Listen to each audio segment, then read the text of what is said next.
आज के प्रवचन और सत्संग का मुख्य बिंदु है, जब हम व्यक्तित्व विकास सप्ताह का आनंद ले रहे हैं, कोई भी व्यक्ति जीवन में आसमानी ऊंचाइयों को कैसे छुए, बुलंदियों को कैसे हासिल करे, दुनिया में अपना नाम रोशन कैसे करे और दुनिया में अच्छे काम करके सदा के लिए अजर अमर कैसे हो जाए, तो उनमें कई कई बातों के साथ आज हम एक खास बिंदु पर चर्चा कर रहे हैं और वो है हम हमारा मेमोरी पावर। हाथ लगा लो, क्या नाम है इसका? दिमाग। क्या नाम है इसका? सिर। क्या नाम है इसमें? स्मृति। इसको भेजा भी कहते हैं। है कि भेजूं? है ना? ठीक है। अगर है तो कोई भी व्यक्ति अपने भेजे को विकसित कैसे करे, अपने दिमाग को चार्ज कैसे करे, अपने दिमाग को आगे कैसे बढ़ाए, अपने जीवन में प्रगति के द्वार व्यक्ति कैसे खोले, अपने विशेषकर मेमोरी पावर को व्यक्ति कैसे बढ़ाए, आज हमें खास बात। पहले ये देख लो, ईश्वर ने हमें दुनिया में जो सबसे बेशकीमती उपहार दिया है, जो औरों के पास नहीं केवल हमारे पास है, और वो है हमारा अपना दिमाग। हाथ लगाओ, हाथ लगाओ एक बार।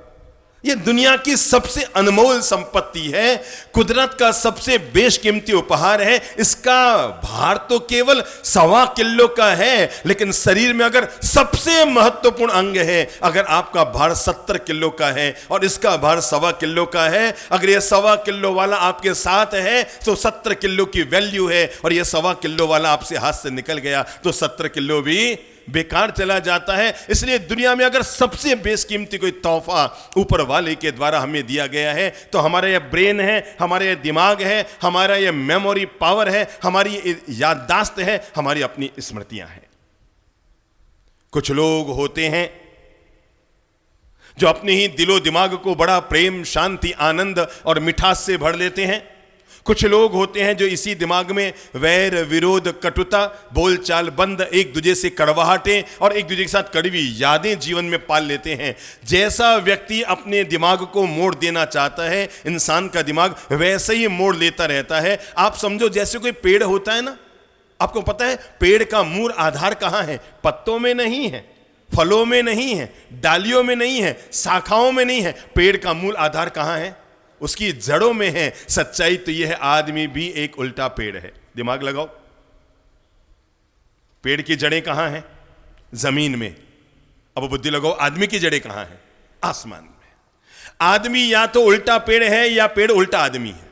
दोनों में से एक बात समझ लो, या तो आदमी उल्टा पेड़ है, पेड़ की जड़ें जमीन में होती है और आदमी की जड़ें आसमान में होती है। अगर पेड़ में किसी भी बीमारी को ठीक करना है तो एक एक पत्ते पर दवा नहीं डाली जाती, एक एक फल पर दवा नहीं डाली जाती, एक एक डाली पर दवा नहीं डाली जाती, उसके जड़ों में दवा डाल दो, पूरा पेड़ ठीक हो जाता है। ऐसे ही स्वस्थ शरीर, स्वस्थ जीवन का मालिक बनने के लिए एकमात्र एक चीज अगर इंसान अपनी ठीक कर ले, और वह अपना दिमाग अगर ठीक कर ले, जिसमें दिन भर फितूरबाजियां चलती रहती है, जिसमें दिन भर माथा फोड़ियां चलती रहती है, जिसमें दिन भर छाती कूटे चलते रहते हैं, जिसमें दिन भर सिरपच्चियां चलती रहती है, जिसमें दिन भर तेरी मेरी चलती रहती है, जो तनाव, चिंता, अवसाद, घुटन, इन सब से हर समय भरा रहता है, ये तो जिंदगी का वो खुशहाल बगीचा और उपवन है जिसे अगर हम साफ सुथरा निर्मल रखें तो हमारे जीवन को सुवासित कर देता है।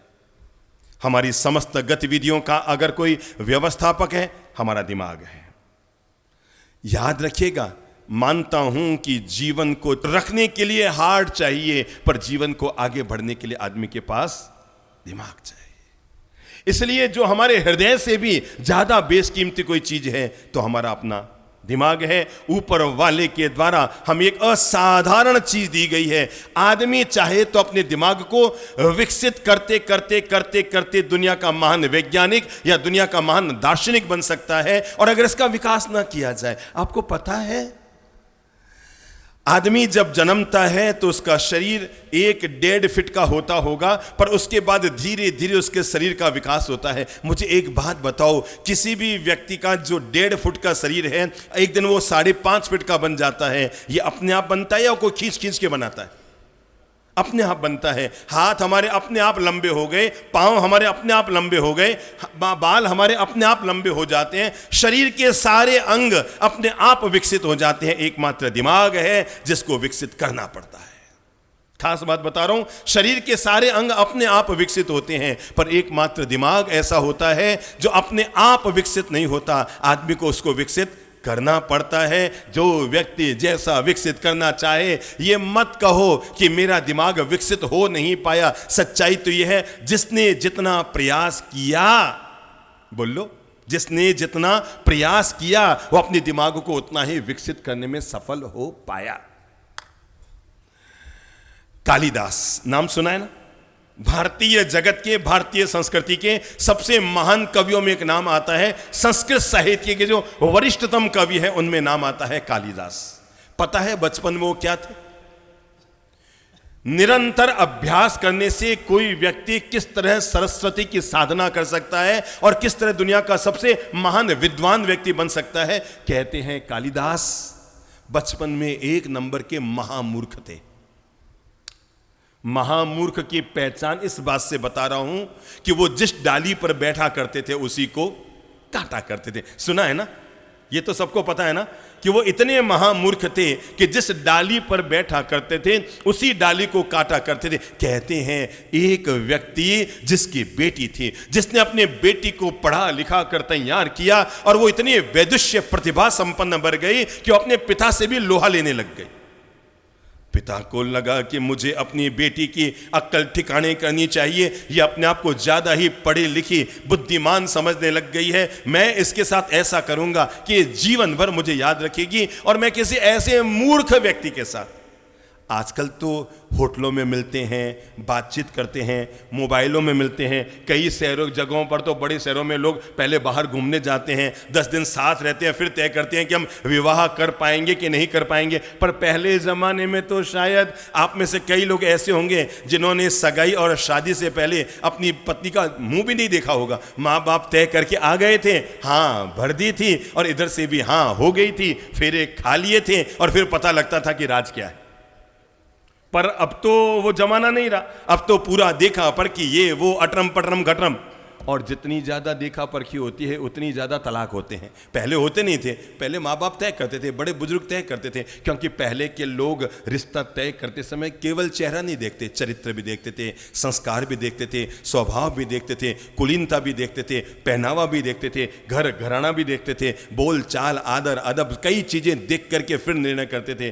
अब 22 साल का लड़का क्या तो देखेगा और 19 साल 20 साल की लड़की क्या देखेगी। एक दूसरे का चेहरा देख लेते हैं, तुझे खाने में क्या पसंद है, मुझे खाने में ये पसंद है, तूने क्या पढ़ा, मैंने क्या पढ़ा, और इन्हीं बातों बातों में कुछ के यश हो जाते हैं, कुछ के नो हो जाते हैं। पर मैं बता दूं, उस समय घर के बड़े बुजुर्ग लोग तय किया करते थे कि किसके साथ रिश्ता करना है। और कालिदास के ससुर, उस बिटिया के पापा निकल पड़े किसकी तलाश में? अपनी बेटी के लिए जमाई की तलाश में। कैसा जमाई? क्योंकि वो अपनी बेटी को सबक सिखाना चाहते थे। क्या करना चाहते थे? जैसे मैना सुंदरी, श्रीपाल और मैना सुंदरी की कहानी हमको अगर पता हो तो मैना सुंदरी का पिता अपने बेटी को अक्ल ठिकाने करने के लिए यह सोचकर उसका पति ढूंढ कर लाया, लेकिन भविष्य क्या बनता है, और यही भूल उस बिटिया के पापा ने भी करनी शुरू की और वो एक ऐसे महामूर्ख की तलाश में निकला कि जीवन भर उसके साथ रहकर उसकी बेटी पछताती रहे और उसकी अक्ल ठिकाने बनी रहे। चलते चलते वो अपने गांव से बाहर निकले, 5-25 गांवों को पार किया और एक गांव के बाहर उन्होंने देखा कि एक युवक दिखने में बड़ा खूबसूरत है और वो जिस डाली पर बैठा है पेड़ पर और उसी को काट रहा है। उन्हें लगा कि इससे ज्यादा मूर्ख व्यक्ति तो मुझे मिल ही नहीं सकता, मेरी बेटी के लिए इससे अच्छा वर कोई नहीं होगा। उन्होंने उस युवक को नीचे बुलाया और कहा शादी करनी है। अरे उसने कहा, सुनते के नाम साथ ही उसके मुंह से क्या आ गया है? सुनते के साथ उसके मुंह से क्या आ गया? पानी आ गया। आप भी रुमाल निकाल कर मुंह पहुंच लो एक बार, ठीक है ना? सुनते के साथ मुंह से निकलकर पानी आ गया। मेरी शादी होगी, क्योंकि उसके मम्मी पापा रोज कहते थे तू ऐसा मूर्ख है कि तुझे से कोई विवाह करेगा ही नहीं, तू ऐसा मूर्ख है तेरा विवाह कभी होगा ही नहीं। और चलाकर उसके लिए रिश्ता आ गया, घर पहुंचे, बातचीत तय की उस महामूर्ख युवक के साथ। उस पिता ने अपनी बेटी का विवाह कर दिया, जो दुनिया की सबसे पढ़ी लिखी महान लड़की थी, उसका विवाह हो गया। जब वो पहले ही दिन अपने ससुराल में आई, मेरे भाई, गोरा चेहरा कितना भी क्यों न हो, पर आदमी के गुण, ज्ञान और संस्कार तो कभी छिपे नहीं रहते हैं। और उसी रात उसे पता लग गया कि उसके पिता ने उसके साथ बहुत बड़ा धोखा किया है और जानबूझकर एक महामूर्ख लड़के के साथ मेरा विवाह कर दिया। अब मैं बताता हूं कोई व्यक्ति कैसा महामूर्ख था कि जिस पेड़ पर बैठा था उसी की डाली को काटा करता था, जिस डाली पर बैठा उसी को काटा करता था। लेकिन जैसे ही जीवन में किसी के जगाने का वक्त आता है तो व्यक्ति कैसे विद्वान बनता है। उसी रात कालिदास की पत्नी ने उसे ललकारते हुए कहा कि मैं मूर्ख व्यक्ति के साथ अपना जीवन जीने की बजाय मैं अकेला जीवन जीना पसंद करूंगी। अगर तुम मेरे साथ जीवन जीना चाहते हो तो निकलो बाहर, और बाहर जाकर जब तक ज्ञान को हासिल नहीं करके आओगे, विद्वान पंडित बनकर नहीं आओगे, तब तक मेरे साथ नहीं जी पाओगे। कहते हैं कालिदास, वो युवक अनपढ़, गंवार, मूर्ख, वो युवक निकल पड़ा अपनी पत्नी के दिए हुए चैलेंज को अपने जिंदगी में जोड़कर। कभी कभी पत्नी का चैलेंज आदमी के जीवन का कल्याण करने के लिए रामबाण दवा का काम कर जाता है। जैसे तुलसीदास जी की पत्नी ने उसे चैलेंज दिया था। तुलसीदास जी क्या कभी सपने में भी सोचा था एक सामान्य व्यक्ति दुनिया के सबसे महान शास्त्रों में एक रामचरितमानस का रचयिता बन जाएगा?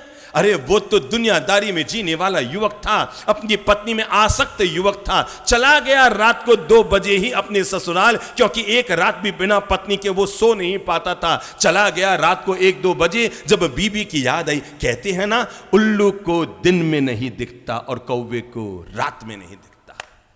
बोलो, उल्लू को दिन में नहीं दिखता और कौवे को रात में नहीं दिखता, पर जिस पर वासना और कामना का भूत समार हो जाए उसे न तो दिन में दिखता है न उसे रात में दिखता है। और वो युवक निकल पड़ा, अपने ही घर से निकला, बीच में नदी थी। अब रात को 1 बजे नौका भला कहां से मिले?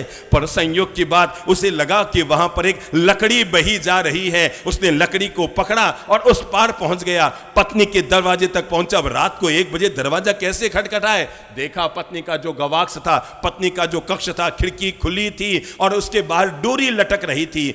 उसने सोचा क्या बात है, मेरी पत्नी को पता था कि मैं आने वाला हूं, मेरे लिए डोरी भी लटका रखी है। उसने डोरी को पकड़ा, ऊपर चढ़ा। पत्नी ने जैसे ही रात को 2 बजे दिए के उजाले में अपने पति को देखा तो वो चौंक पड़ी। उसे लगा कि ये अचानक कैसे प्रकट हो गया। और उसने पूछा तुम कैसे आए? और उसने बताया कि मैं इस तरह नदी के किनारे आया, नौका मिल गई। पत्नी ने बाहर से नीचे झांक कर देखा तो पता लगा नदी के किनारे उसका घर था, और घर के उसने देखा ऊपर से वो नौका नहीं थी, किसी की लाश थी जिसको पकड़ पति आ गया था और कहा तूने थैंक यू, मेरे लिए डोरी लटका रखी थी। झांक कर देखा तो डोरी नहीं, अजगर लटका हुआ था। पत्नी ने अपने पति को ललकारते हुए कहा, अरे तुम भी क्या गजब कामासक्त हो, जितनी तेरी आसक्ति, जितना तेरा राग, जितना तेरा मोह और जितनी तेरी वासना एक चाम के प्रति है। किसके प्रति है बोलो तो? किसके प्रति? हाथ लगा के कह दो, किसके प्रति? किसके प्रति? इसका नाम क्या है? चाम। इसका नाम क्या है? चमड़ी। बड़ी गजब की होती है मेरे भाई ये चमड़ी। इसी चमड़ी का आकर्षण आदमी को लगता रहता है। सच्ची कहूं, एक बार किसी भी गोरे गट्ट आदमी को, एक नंबर के खूबसूरत आदमी को जब उसका शरीर का विलय हो जाए, उसकी चमड़ी को उतार कर अगर आप देखेंगे ना, किसी भी व्यक्ति का शरीर इतना बीभत्स होता है कि आप 7 दिन तक पानी नहीं पी पाएंगे। चमड़ी के उतर जाने के बाद किसी भी व्यक्ति का शरीर इतना बीभत्स हो जाता है कि व्यक्ति 7 दिन तक रोटी ना खा पाए, ऐसी मानसिक घृणा पैदा हो जाएगी। लेकिन जिसके मन में आसक्ति पैदा हो गई, जिसके मन में वासना का भूत सवार हो गया, और तब पत्नी ने ललकारते हुए उस युवक से कहा था कि अगर तुम्हारा जितना प्रेम काम के प्रति है, किसके प्रति? काम के प्रति, यानी वासना के प्रति है, जितना तेरा प्रेम चाम के प्रति है, काश तुम्हारे मन में उतना ही प्रेम राम के प्रति होता तो तुम दुनिया में क्या बन गए होते। पत्नी ने ललकारा, पति की आत्मा जग गई। कैसे बताऊं, पत्नी में आसक्त बना वो व्यक्ति अपने जीवन का उद्धार कर बैठता है और वहीं से बाहर निकलता है, एक नई सोच लेकर, एक नया लक्ष्य लेकर, एक नई मानसिकता लेकर, एक नए महान लक्ष्य को हाथ में लेकर बाहर निकलता है। अब ये जीवन, अब इस युवक का जीवन चाम और काम में नहीं रहेगा, अब इस युवक का जीवन राम के लिए समर्पित समर्पित होगा। और तब वो तुलसीदास अपनी पत्नी के द्वार से निकलते हैं और निकलने के बाद पत्नी के चैलेंज को जीवन के बोध और शिक्षा मानकर बाहर निकलते हैं। और जब ज्ञान के प्रति अपने आप को समर्पित करते हैं तो दुनिया के सबसे प्यारे से महान शास्त्र रामचरितमानस के रचयिता तुलसी दास बन जाते हैं। रामचरितमानस के रचयिता तुलसीदास बन जाते हैं, जिनके लिए कहा जाता है चित्रकूट के घाट पर भई संतन की भीड़, तुलसीदास चंदन घिसे और तिलक करे रघुवीर। और यही हुआ किसके साथ? कालिदास के साथ। ललकारा पत्नी ने, और पत्नी ने ललकारते हुए कहा, कभी आपको भी पत्नी से ललकार देना तो जीवन को जगा देना।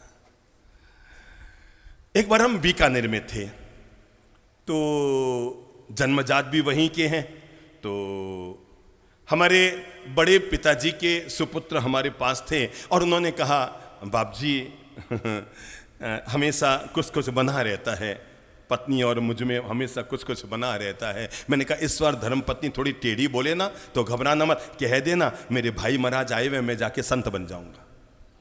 क्या कहना? पत्नी को डराने के लिए क्या कहना? मेरे भाई महाराज आए हुए हैं, मैं जाकर के संत बन जाऊंगा। उसने कहा मैं मरी नहीं कहूंगा, क्योंकि जैसे कहूंगा वो तो थैला हाथ में पकड़ा देगी, लो बड़ो साहब, और मैं ठंडा होके घर आ जाऊंगा। मैं इसीलिए कहता हूं कभी कभी। और अच्छा आपको बताइए, जब आप गुस्से में आकर घर से निकलते ना, मैं अब जा रहा हूं, पत्नी को पता है ये धोबी का वापस इधर ही जाने वाला, इसलिए वो ज्यादा घबराती नहीं है। पर कालिदास को पत्नी का चैलेंज लग गया, निकल पड़े। एक महामूर्ख व्यक्ति, मैं ये बताना चाहता हूं, शरीर के सारे अंगों का अपने आप विकास होता है। मैं जब जन्मा तो मेरा हाथ अधिक से अधिक 10-11 इंच का रहा होगा, लेकिन आज मेरा हाथ अगर 2 फीट का है, 2.5 फीट का है, मेरे पांव, मेरा शरीर अगर 5.5 फीट का है, ये सारे अंग अपने आप विकसित होते हैं। एकमात्र श्रम करना पड़ता है, एकमात्र लगना पड़ता है, और वो है अपने दिमाग को विकसित करने के लिए। और मैं कैसे बताऊं, इस दुनिया में जो व्यक्ति जहां पहुंचा है अपने हाथ और पांव के बलबूते नहीं, इस दुनिया में जो व्यक्ति जहां पहुंचा है अपने, हाथ लगाओ, अपने किसके किसके दिमाग के भरोसे। कोई व्यक्ति शांत प्रकृति का है इसी दिमाग के कारण, कोई व्यक्ति मधुर प्रकृति का है इसी दिमाग के कारण, कोई व्यक्ति मिठास से सबके साथ पेश आता है इसी दिमाग के कारण, कोई व्यक्ति हाका हुक्का हो हल्ला करता है इसी दिमाग के कारण, कोई व्यक्ति क्रोध की प्रकृति का है यही दिमाग, कोई शांत प्रकृति का है यही दिमाग, कोई लोभ प्रकृति का है यही दिमाग, और कोई मुक्त आत्मा है यही दिमाग। किसी के मन में माया पलती रहती है यही दिमाग, किसी के मन में मैत्री पलती रहती है यही दिमाग, किसी के मन में वासना पलती रहती है यही दिमाग, और किसी के मन में संयम के भाव पलते रहते हैं यही दिमाग। इसलिए अच्छा या बुरा, इन सब का जिंदगी में कोई दारोमदार होता है, ऊपर वाला नहीं, आदमी का अपना। क्या होता है? क्या होता है? दिमाग होता है। व्यक्ति का यही मस्तिष्क मूल भूमिका अदा करता है उसके जीवन के निर्माण में। मेरे भाई, अगर आप जानना चाहते हैं आदमी के मस्तिष्क और आदमी के दिमाग का जीवन में क्या मूल होता है, तो मैं आपको बता दूं, 100 शास्त्र मिल जाएं तो एक मस्तिष्क का निर्माण नहीं कर सकते, पर एक मस्तिष्क लग जाए तो 100 शास्त्रों का निर्माण करने में सफल हो जाता है। यह आदमी के दिमाग की ताकत है। किसी कंपनी में कुछ गड़बड़ हो गई, कंप्यूटराइज्ड थी सारी मशीनें, पता नहीं कहां गड़बड़ हो गई, सारी मशीनें एक साथ बंद हो गई। लोकल इंजीनियर को भी बुलाया गया, सारी जांच की गई, 1000 उपाय किए गए, पर मशीन न चली। आखिर मुंबई से बड़े इंजीनियर साहब को बुलाया गया और वे बड़े इंजीनियर साहब आए, उन्होंने पूरी मशीनरी को देखा, कंप्यूटराइज्ड थी सारी मशीनरी, और पता नहीं उस मशीनरी को देखकर उनके दिमाग में क्या आया। उन्होंने पास में खड़े एक मजदूर से कहा कि एक हथौड़ा लाओ। मजदूर हथौड़ा लेकर आया और कहा कि इस हथौड़े को इस भाग पर जोर से मारो, और जैसे ही हथौड़े को उठाकर उस भाग पर मारा गया, पता नहीं क्या हुआ, सारी मशीनें दनादन चलने लग गई। सब लोगों ने ताली बजाई और कहा यार अपने दिमाग में भी नहीं आया कि थोड़ा यहां मारा जाए, बाकी तो सारी बुद्धि लगाई। जब वो जाने लगे तो अपनी टिकट के साथ साथ 1 लाख रुपए का बिल और बना कर दिया। आने जाने का टिकट किराया तो था ही, फ्लाइट का 1 लाख का बिल भी बना कर दिया। तो कंपनी के मालिक ने कहा सर ज्यादा नहीं है? उसने कहा मतलब कि सर आपने आके किया ही क्या, एक हथौड़ा ही तो मरवाया। क्या हथौड़ा मरवाने की कीमत 1 लाख रुपए होती है? इंजीनियर साहब ने कहा भाई साहब हथौड़ा मारने की कीमत तो 1 रुपया होती है, यह हथौड़ा कहां मारा जाए इसकी कीमत 99,999 होती है। समझ में आई? हथौड़ी मारने की कीमत 1 रुपया ही है। एक बार हथौड़ा मारा 1 रुपया कीमत होती है मजदूर की, पर यह हथौड़ा कहां मारा जाए, यह चीज अगर इंसान को देखनी है तो आज हम इसी दिमाग पर कुछ खास बातें करते हैं। लगभग हर इंसान के जीवन में समस्या रहती है, पता नहीं मुझे याद नहीं रहता, पता नहीं क्यों मुझे याद नहीं रहता। आजकल ऐसा लग रहा है जैसे मेरी याददाश्त थोड़ी कमजोर हो रही है, पता नहीं आजकल मैं कई चीजें भूल जाता हूं। चाबी कहीं रखूं तो भूल जाता हूं, अरे फ्रिज में सामान रखूं तो भूल जाता हूं, रात को दही जमाऊं तो सुबह खोलना भूल जाता हूं, सुबह दूध रखूं तो दोपहर में गर्म करना भूल जाता हूं। कई चीजें ऐसा लग रहा है जैसे आजकल मैं भूल रहा हूं, और लगभग हर आदमी की यह शिकायत रहती है, पता नहीं आजकल मेरी याददाश्त थोड़ी क्या हो रही है, कमजोर हो रही है। याददाश्त के कमजोर होने के 3 मुख्य कारण होते हैं। नंबर 1 आनुवंशिक, नंबर 2 बढ़ती उम्र, कुछ लोगों की उम्र बढ़ती है तो उम्र बढ़ने के साथ साथ मेमोरी पावर धीरे धीरे थोड़ा थोड़ा कम भी हो सकता है। नंबर 3 लाइफ स्टाइल, जीने की जो शैली है उस जीवन शैली के कारण हमारी याददाश्त धीरे धीरे कम और कमजोर होनी शुरू हो जाती है। अगर कोई भी व्यक्ति अपने जीवन में प्रगति के द्वार खोलना चाहता है, आगे बढ़ने चाहता है, समय कम, इसलिए आज मैं सीधी साधी बातें आप लोगों को बताऊंगा कि हम अपने अपने मेमोरी पावर को कौन कौन से उपाय करें कि जिससे हमारा मेमोरी पावर अच्छा हो जाए। ईश्वर के द्वारा एक अनमोल खजाना हमें दिया गया है। जो व्यक्ति जितना विकसित कर ले, जो व्यक्ति जितना एकाग्र हो जाए, जो व्यक्ति जितना तन्मय हो जाए, हमारे पास तो कल्प सूत्र में महान घटना आती है। एक महान संत हुए जिनका नाम था स्थूलीभद्र, हम बोलते हैं ना मंगलम स्थूली भद्राद्या, उनकी सगी 7 बहनें थी, सेना वेणा रेणा 7 माजई बहनें थी। उनकी सबसे बड़ी खासियत थी मेमोरी पावर, व्यक्ति का कितना तेजस्वी हो सकता है। स्थूली भद्र महाराज की जो 7 सगी बहनें थी, जो साध्वी बन चुकी थी, उन्हें दुनिया में कभी भी बैठकर किसी भी शास्त्र को याद नहीं करना पड़ता था। पहली बहन की खासियत थी वो किसी भी शास्त्र को 1 बार पढ़ लेती उसे याद हो जाता। दूसरी की थी वो 2 बार पढ़ लेती उसको याद हो जाता। तीसरी को 3 बार में, चौथी को चौथी बार में, पांचवी को 5वीं बार में। ऐसे ऐसे प्रज्ञाशील संत हमारे पास हुए हैं कि जब वो किसी ज्ञान भंडार में जाया करते थे, किसी अन्य धर्म पंथ परंपरा के ज्ञान भंडार यानी पुस्तकालय वाचनालय में जाया करते थे, और वहां से किताब उनको पढ़ने के लिए नहीं दी जाती थी, कहते थे यहीं बैठकर पढ़ना है। ऐसे महान प्रज्ञाशील लोग होते थे, किताब को पढ़कर आते थे और पूरी की पूरी किताब घर पे आके वापस कागज पे लिख लिया करते थे। ये लोगों का मेमोरी। मैं आपको ये भी बताऊंगा आज कि ऐसे कौन से कारण हुए जिनसे हमारा मेमोरी पावर वीक हुआ, हमारी याददाश्त कमजोर हुई। जरा देखो तो सही, आज से 30 साल पहले हमें कम से कम 150 टेलीफोन नंबर तो याद रहते ही थे, है ना। फटाक से हम नंबर घुमाते थे, फटाक से नंबर घुमा, इसका नंबर हाँ ये होगा, उस वहाँ का नंबर ये होगा, वहाँ का नंबर ये होगा, वहाँ का नंबर ये होगा। लगभग 150 टेलीफोन नंबर तो अपन लोगों को याद ही रहते थे। आज तो धर्मपत्नी का नंबर भी देखना हो तो मोबाइल में देखना पड़ेगा यार कौन सा नंबर है। क्यों, आप सोचेंगे क्यों हुआ ऐसा? क्योंकि हमने अपनी बुद्धि का इस्तेमाल करना कम से कम कर दिया। अब हम सीधे नंबर ढूंढते हैं, नंबर भी नहीं पढ़ते हैं, सीधे नाम से फ़ोन लगता है, हमें नंबर याद नहीं रहते। पहले पता नहीं लोगों की कितनी तेज मेमोरी हुआ करती थी। कई लोगों को तो 200 टेलीफोन नंबर, 50, आप में भी कई लोग रहे होंगे ना, है ना, जिनको 50 टेलीफोन नंबर याद रहते थे। बस यहीं से समझ लो, ज्ञान का नियम है, उपयोग करोगे तो ये बढ़ती जाएगी। सरस्वती के भंडार की बड़ी अपूर्व बात सुना है ना, सरस्वती के भंडार की बड़ी अपूर्व बात, ज्यों खर्चे त्यों त्यों बढ़े। सरस्वती के भंडार की बड़ी अपूर्व बात, ज्यों खर्चे त्यों त्यों बढ़े और बिन खर्चे घटी जात। ये तो सरस्वती का भंडार है, जितना उपयोग करोगे उतनी बढ़ेगी, और उपयोग करना बंद कर दोगे तो वहीं सरस्वती अटक जाएगी। पान सड़े, बोलो तो, घोड़ा अड़े, पान सड़े घोड़ा अड़े और विद्या भी सड़ जाए। उपयोग नहीं करोगे, पान को अगर घुमाओगे नहीं तो पान सड़ जाएगा, घोड़े को अगर चलाओगे नहीं तो घोड़ा अड़ जाएगा, और विद्या का अगर उपयोग नहीं करोगे तो। सोचो, मेरी अच्छी बहनों से पूछूंगा, आप विवाह से पहले कॉलेज और स्कूल गई थी, वहां पर आपने इतिहास पढ़ा, भूगोल पढ़ा, गणित पढ़ा था ना? क्या क्या पढ़ा था याद करो। हिंदी पढ़ी, इंग्लिश पढ़ी, संस्कृत भी पढ़ी थी, और भी अन्य अन्य कई विषय पढ़े थे। विवाह के बाद अब क्या पढ़ते हैं? इससे मेरी बोलचाल बंद, मैं इसके घर नहीं जाऊंगी। वो ननन अपने को समझती क्या है, सासू माँ से ऐसी हुई। आपको जरा याद है, पहले हमारा मेमोरी पावर में ज्ञान की चीज़ें रहती थी, और आज हमारे दिमाग में फालतू के ऊल जलूल इधर उधर के विचार चलते रहते हैं, और यही हमारे दिमाग को कमज़ोर करने में मुख्य भूमिका अदा करते हैं। मस्तिष्क के 3 चरण, कमर सीधी कर लो, ये तो बेहद ज़रूरी है।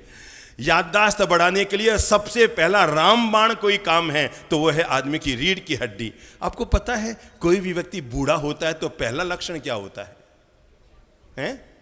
कमर झुक गई। जब तक आपकी कमर सीधी है, जिसको हम क्या कहते हैं, मेरुदंड, इसको क्या कहते हैं, ये जो रीढ़ की हड्डी आपकी है इसका नाम है मेरुदंड। और जब तक व्यक्ति का मेरुदंड सीधा है, वो 90 साल का डोकरा भी छोकरी की तरह जिएगा, और अगर मेरुदंड टेढ़ा हो गया तो छोकरा भी डोकरा बन जाएगा।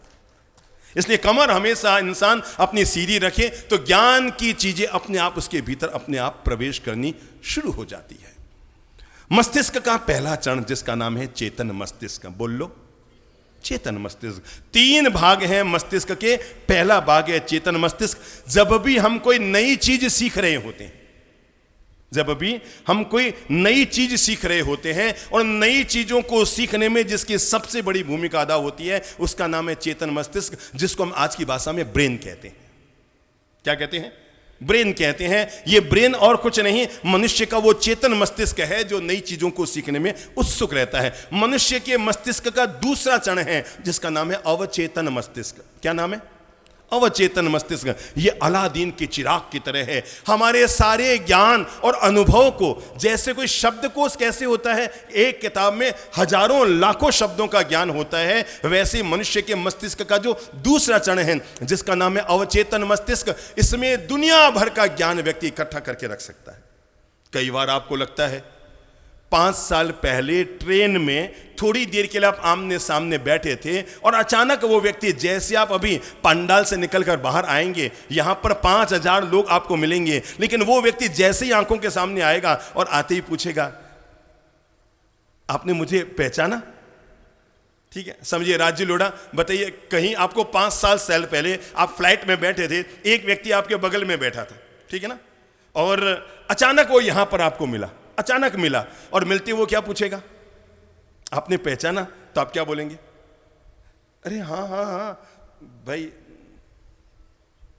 थोड़ा थोड़ा क्या हो रहा है, याद आ रहा है ना, थोड़ा थोड़ा मेमोरी में आ रहा है। लोग बड़े गजब के होते हैं, अपन कह दो हाँ भी थोड़ा थोड़ा याद आ रहा है तो यही बात खत्म नहीं होगी। लोग बड़े धुरंधर होते हैं, बताओ मेरा नाम बताओ। अरे एक तो हम तुम्हारी इज्जत रख रहे हैं, हमारे पास भी लोग आते हैं, आके पूछते हैं, बाप जी मैंने पहचानियो। अब मुझे लगता है मैं क्या कहूं, हाँ कहूं कि ना कहूं, बताओ। हाँ कहूं तो थोड़ा बहुत कहीं झूठ बोलने का पाप लग जाए, और ना कहूं तो उसका मन दुखी, बाप जी मैंने नहीं पहचानियो, मैं रोज आऊं तो था अपने मैदान में। अरे भाई 5000 लोग आते थे, अब उनमें तुम भी आते थे, याद रह भी जाए न भी रह जाए। अच्छा भूल से भी अगर हाँ बर्दों की पहचाना तो सामने वाला वापस क्या पूछेगा, है मेरा नाम बताओ। हमारे पूज्य पिताजी महाराज थे ना, उनके पास कोई आकर पूछता, बाप जी मुझे पहचाना? तो सीधा यही कहते, बेटा मैं तो खुद को पहचानने के लिए संत बना हूं, तुझको पहचानने के लिए नहीं बना हूं। ठीक है, सीधा जवाब रहता था उनका, बेटा मैं अपनी आत्मा को पहचान लूं, इसके लिए सुबह से सांझ तक लगा हुआ हूं, अब दुनिया को कब तक पहचानता रहूंगा। पर सीधी सादी बात है कि कोई व्यक्ति अगर आधा एक घंटा भी हमारे साथ बैठा था और वो 5 साल बाद भी मिले, हो सकता है हम उसका नाम नहीं पहचान पाते, हम ये भी याद नहीं कर पाते कि हमें कहाँ मिला था, हमें ये भी याद नहीं आता कौन सी फ्लाइट में मैं कहाँ जाना था, वहाँ मिला। पर आप कहेंगे भैया हल्का हल्का याद आ रहा है यार, आपको देखा तो था, अब ज़्यादा याद नहीं आ रहा है। पर मैं आपको बताऊँ, ये जो उस व्यक्ति से मिलने के बाद आपने दुनिया में 1 लाख से ज़्यादा लोगों के चेहरे देखे होंगे, पर वो आधे घंटा बैठा हुआ व्यक्ति भी सीधा आपकी स्मृति में आ जाता है। ये जो स्मृति का काम करता है इसका नाम व्यक्ति का अवचेतन मन होता है, जो अनुभवों को, ज्ञान को, विचारों को, यादों को अपने भीतर संजोए हुए रखता है। हम 1 मिनट में पहचान जाते हैं, सफ़ेद रंग है, ये गोल्डन कलर है, ये काला कलर है, ये कलर है, ये कलर है। एक समय में 5 लाख तरह के चिंतन को जो अपने भीतर संजो कर रख सकता है उसका नाम अवचेतन मस्तिष्क। कितने? 5 लाख तरह के। वो व्यक्ति गया, अचानक एक और आया और उसने फिर पूछा, समझो कि जैसे इधर ये शैलेंद्र जी बैठे हैं, इधर ये हरि जी बैठे हैं, पर आप एक ही सेकंड में पहचान जाएंगे कि ये शैलेंद्र और ये हरि है। ये आपको सोचना पड़ेगा कि इसमें हरि कौन है, शैलेंद्र कौन है प्रभु जी? एक सेकंड में पहचान जाएगा। ये जो एक सेकंड में पहचानता है किसी भी व्यक्ति को, इस पहचानने वाले का नाम ही अवचेतन मस्तिष्क है। मस्तिष्क का तीसरा भाग होता है जिसका नाम है अति चेतन मस्तिष्क। ये मस्तिष्क का सबसे अंदरूनी भाग होता है जो हमारे जीवन के प्रवाह के लिए हमें बोलने की, देखने की, सोचने की, चलने की, फिरने की, सुनने की, खाने की, चखने की, किसी भी कार्य को करने के पीछे हमारे भीतर जो ऊर्जा देता है, जो हमें शक्ति देता है उस कार्य को संपादित करने के लिए। खास बात बताऊं क्या, ये मेरी अंगुली चलिए ना, अंगुली चलिए, इसको चलाने वाला कौन है? ये है। मैं बोल रहा हूं तो मेरे होठ नहीं बोल सकते हैं, मेरी जबान नहीं बोल सकती, इसको बोलने वाला कौन है? मैं देख रहा हूं तो मेरी आंखें का ये तो दरवाजा है, आंखें तो अंदर है। मैं सुन रहा हूं, ये कान तो मेरे द्वार है, कान की शक्ति तो अंदर है। इस एक ब्रेन में दुनिया की सबसे महानतम शक्ति, सुपर पावर कंप्यूटर, दुनिया के जितने पावरफुल कंप्यूटर पैदा हुए उनको पैदा करने वाला यही दिमाग है। इसलिए इससे बड़ा सुपर पावर वाला कंप्यूटर तो दुनिया में पैदा हो ही नहीं सकता। करोड़ करोड़ कंप्यूटर मिल जाए तब भी मनुष्य की एक मानसिक शक्ति का मुकाबला नहीं कर सकते। यह मनुष्य की वो मानसिक शक्ति का परिणाम होता है। आज हम जिस इस मस्तिष्क की शक्ति पर बात कर रहे हैं, इससे पहले मैं बताऊं कि इस मस्तिष्क को कोई भी व्यक्ति मोटिवेट करके, प्रेरित करके कैसे जगा सकता है। मैं घटना बता रहा हूं एक मूर्ख बालक की। बच्चा मंद बुद्धि जैसा था। माँ की इच्छा थी मैं अपने बेटे को, कुछ भी जैसा भी है, हर माँ बाप की इच्छा होती है, हमारे घर में जैसी भी संतान हो गई है, अब इसको जैसे तैसी भी हम जितना इसके दिमाग को विकसित कर सकते हैं कर लें। कई लोग पूना लेकर जाते हैं, कई लोग बेंगलोर लेकर जाते हैं, कई लोग बॉम्बे, अहमदाबाद लेकर जाते हैं और डॉक्टरों से इलाज कराना चाहते हैं कि ये जो मंद बुद्धि बच्चा है इसका थोड़ा सा भी दिमाग विकसित हो जाए, अपने दैनंदिन कार्यों को खुद हाथ से कर ले। माँ ने यह सोचकर कि मेरा बेटा शायद स्कूल में जाएगा तो थोड़ा बहुत पढ़ेगा लिखेगा तो इसका दिमाग काम करने लग जाएगा, और उन्होंने एक स्कूल में बच्चे का दाखिला कराया। पर जैसा कि मां को उम्मीद थी, अगले दिन बच्चा जब स्कूल से वापस आया तो प्रिंसिपल की एक चिट्ठी साथ में लेकर आया और आकर मां से कहा कि मम्मा, प्रिंसिपल सर ने कहा है ये चिट्ठी अपनी मम्मी को दे देना और कल से स्कूल मत आना।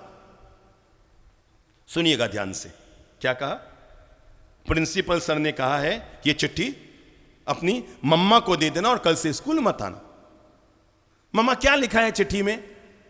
मम्मा ने चिट्ठी खोली और खोलकर कहा, बेटा इसमें लिखा है कि आपका बेटा बड़ा जीनियस है, ये बड़ा बुद्धिमान है, कुशाग्र बुद्धि वाला है। हमारे स्कूल में इतने बड़े, इतने अच्छे टीचर नहीं हैं जो इतने बुद्धिमान बच्चे को पढ़ा सके, इसलिए आप हमारे स्कूल में इस बच्चे को न भेजें, क्योंकि हमारे स्कूल में इतने योग्य शिक्षक नहीं है जो ऐसे बुद्धिमान बच्चे को पढ़ा सके, इससे आप कहीं और पढ़ाइए। अच्छा मम्मा ऐसा लिखा है चिट्ठी में? अरे हाँ बेटा, तुम्हारी तारीफ लिखी है और लिखा है कि तुम बहुत प्रज्ञाशील, बहुत अच्छी बुद्धि वाला बच्चा है और इस स्कूल में इतने बुद्धिमान टीचर नहीं है। कोई बात नहीं बेटा। चिट्ठी ली मम्मा ने, कहीं पर रख दी। समझ गई थी वो कि अब इस बच्चे को दुनिया का कोई टीचर तैयार नहीं कर सकता, इस बच्चे को मुझे ही तैयार करना पड़ेगा। और वो महिला अपने उस कम बुद्धि वाले बच्चे की बुद्धि को विकसित करने के लिए सुबह से सांझ तक लग गई। कहती है ना, माँ जब ठान लेती है ना दुनिया में कि मेरे बेटे को मुझे वहाँ तक पहुँचाना है, तो दुनिया का सबसे महान शिक्षक बनकर अपने पुत्र को तैयार कर देती है। और कहते हैं कि तब वो माँ लग गई और उस माँ ने अपने बेटे को तैयार करने के लिए, उसे शिक्षित करने के लिए, उसकी ज्ञान की चेतना को जगाने के लिए, उसके सोए हुए मस्तिष्क को जगाने के लिए, उसकी बुद्धिमत्ता को तेजस्वी बनाने के लिए लगी रही माँ, लगी रही मां, लगी रही मां, लगी रही, और मरने से पहले अपने बेटे को पढ़ा लिखा कर तैयार कर दिया। वो बच्चा बढ़ते बढ़ते बढ़ते बढ़ते एक वैज्ञानिक बन गया, बढ़ते बढ़ते एक वैज्ञानिक बन गया। और वैज्ञानिक बनने के बाद उस व्यक्ति ने दुनिया में 10,000 बार विज्ञान के प्रयोग किए। आज ये जो हम रोशनी देख रहे हैं ना, अंधेरी रात में जलते हुए बल्ब देख रहे हैं, ट्यूब लाइट देख रहे हैं, ये जो रात में, अंधेरी रात में भी जिसने धरती को उजाला दिया, ये वही मंदबुद्धि बच्चे की कहानी में बता रहा हूं, जिसको बढ़ते बढ़ते भविष्य क्या बना। पूरी दुनिया, अगर ये बच्चा पैदा नहीं हुआ होता मंदबुद्धि वाला, तो पूरी दुनिया आज भी अंधेरे में जी रही होती रात को। और ये रात को उजाला देने का जिस व्यक्ति ने काम किया, उसने 10,000 बार प्रयोग किए, और प्रयोग करते करते दुनिया में बल्ब का आविष्कार किया, दूधिया रोशनी का आविष्कार किया, उसने ट्यूब लाइट का आविष्कार किया, और रात के अंधेरे में मानव जाति को उजाला कैसे दिया जा सकता है उसका आविष्कार किया। और उस बालक का नाम था थॉमस अल्वा एडिसन, जिस बालक ने अपने मंद बुद्धि बचपन से आगे बढ़ते हुए दुनिया में बल्ब का आविष्कार किया। जब वो अमीर हो गया तो उसने अपने लिए एक शानदार मकान बनाया, और मकान का जब गृह प्रवेश था तो ये सोचकर पुराने मकान में गया कि माँ की कुछ पुरानी चीज़ें पड़ी होगी, यादों के साथ उन्हें घर पर ले आऊं। और वो माँ के उस पुराने घर में गया, टूटा फूटा सा उस गरीब घर का वो मकान था। वहाँ पर जाकर उसने माँ की अलमारी खोली, माँ का पुराना सा एक टूटा हुआ चश्मा पड़ा था वो उठाया, और 2 अटरम पटरम जो छोटे मोटे सामान थे वो निकाले, कुछ माँ के पुराने कपड़े पड़े थे वो निकाले, और उसने देखा कि वहीं उसी अलमारी में माँ की एक डायरी भी पड़ी है। उसने माँ की डायरी भी उठाई, जिसमें माँ की खूब सारी बातें लिखी हुई थी। डायरी के ऊपर प्लास्टिक का एक कवर चढ़ा हुआ था, कवर का आधा भाग अंदर लगा हुआ था, और उसी आधे भाग में एक कागज लगा हुआ था, एक चिट्ठी लगी हुई थी। और तब उस दुनिया के महान वैज्ञानिक थॉमस अल्वा एडिसन ने वो चिट्ठी बाहर निकाली, और जैसी चिट्ठी बाहर निकाली उसे याद आया, ये चिट्ठी तो प्रिंसिपल सर ने दी थी, ये कहकर कि कल से इस बच्चे को स्कूल मत भेजना। उसने चिट्ठी को खोलना चाहा, उससे पहले उसे याद आया मां ने कहा था उस समय, प्रिंसिपल सर ने लिखा है तुम्हारा बेटा बड़ा कुशाग्र बुद्धि का है, तुम्हारा बेटा तेजस्वी है, तुम्हारा बेटा महान बुद्धि वाला है, हमारे स्कूल में कोई ऐसा टीचर नहीं जो तुम्हारे बच्चे को बढ़ा सके, इसलिए कल से स्कूल मत भेजना। उसे याद था मम्मा ने यही सब बातें चिट्ठी से पढ़कर उसे सुनाई थी, पर अपनी पुरानी यादों को ताजा करने के लिए उसने चिट्ठी को खोला, तो खोलकर उसको पढ़ने लगा तो दंग रह गया, क्योंकि इसमें लिखा हुआ था, हे बहन तुम्हारा बच्चा 1 नंबर का बेवकूफ है।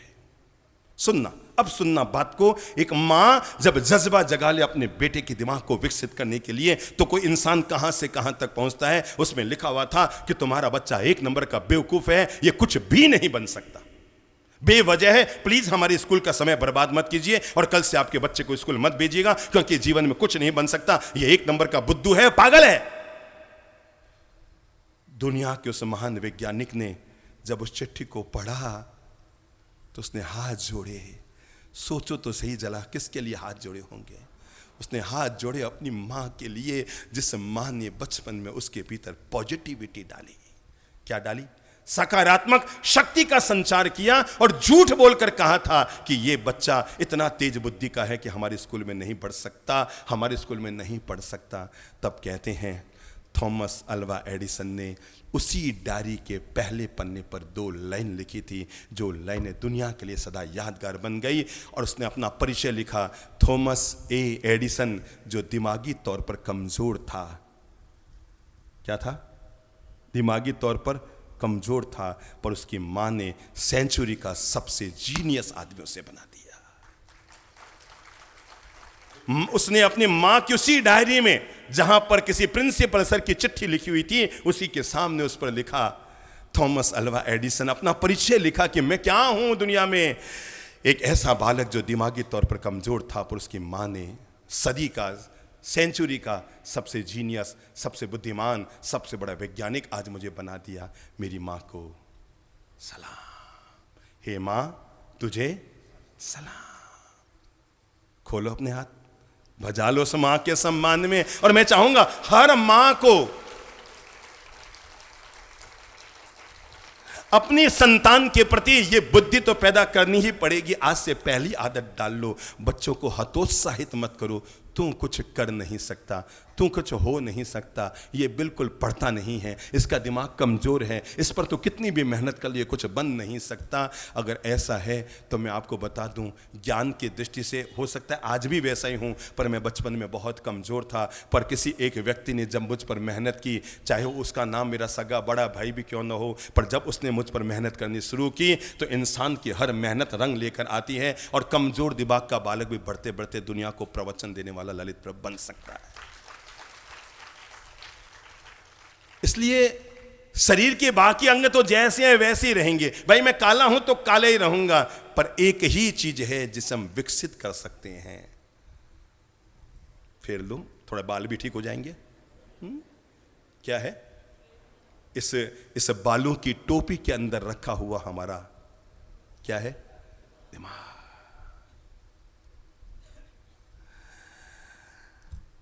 अंकों के आधार पर इस दिमाग का निर्णय मत कीजिएगा कि आपका बच्चा 98% लाया कि 99 लाया। अगर आप इसी के आधार पर उसके दिमाग का निर्णय करेंगे तो मैं आपको बता दूं, इस देश के सबसे अमीर आदमी Ghanshyam Das ji Birla 4th class pass नहीं कर पाए थे। समझ रहे हैं? जिस व्यक्ति ने लाखों सीए और एमबीए वालों को जॉब दिया होगा, वो 4th क्लास पास नहीं कर पाए थे। इस देश के दूसरे अमीर आदमी धीरू भाई अंबानी इंटरमीडिएट थे, 12वीं क्लास भी पास नहीं कर पाए थे। मैं आपको ये बताना चाहता हूँ कि स्कूल के आने वाले अंकों के आधार पर अपने बच्चे के दिमाग का निर्णय मत कीजिएगा, क्योंकि हम जिस माँ के बेटी हैं ना, हमारे माँ के पिताजी थे जिनका नाम पूरे देश भर में लोकप्रिय रहा, और जैन जगत के इतिहास में 200-500 साल में ऐसा विद्वान व्यक्ति पैदा नहीं हुआ होगा जिनका नाम था अगरचंद जी नहाटा। क्या नाम था? मैं समाज के ही एक महान व्यक्ति के नाम का आपके सामने जिक्र करना चाहूँगा, जिनके वंश में ननिहाल वंश हमारे साथ आया और जिसमें जन्म लेने का हमें सौभाग्य मिला। 4th क्लास में 2 बार फेल हो गए व्यक्ति। कितनी बार? 2 बार फेल हो गए। कौन सी क्लास में? 4th क्लास में। तो सोच सकते हैं घर वालों ने क्या किया होगा? क्या किया होगा?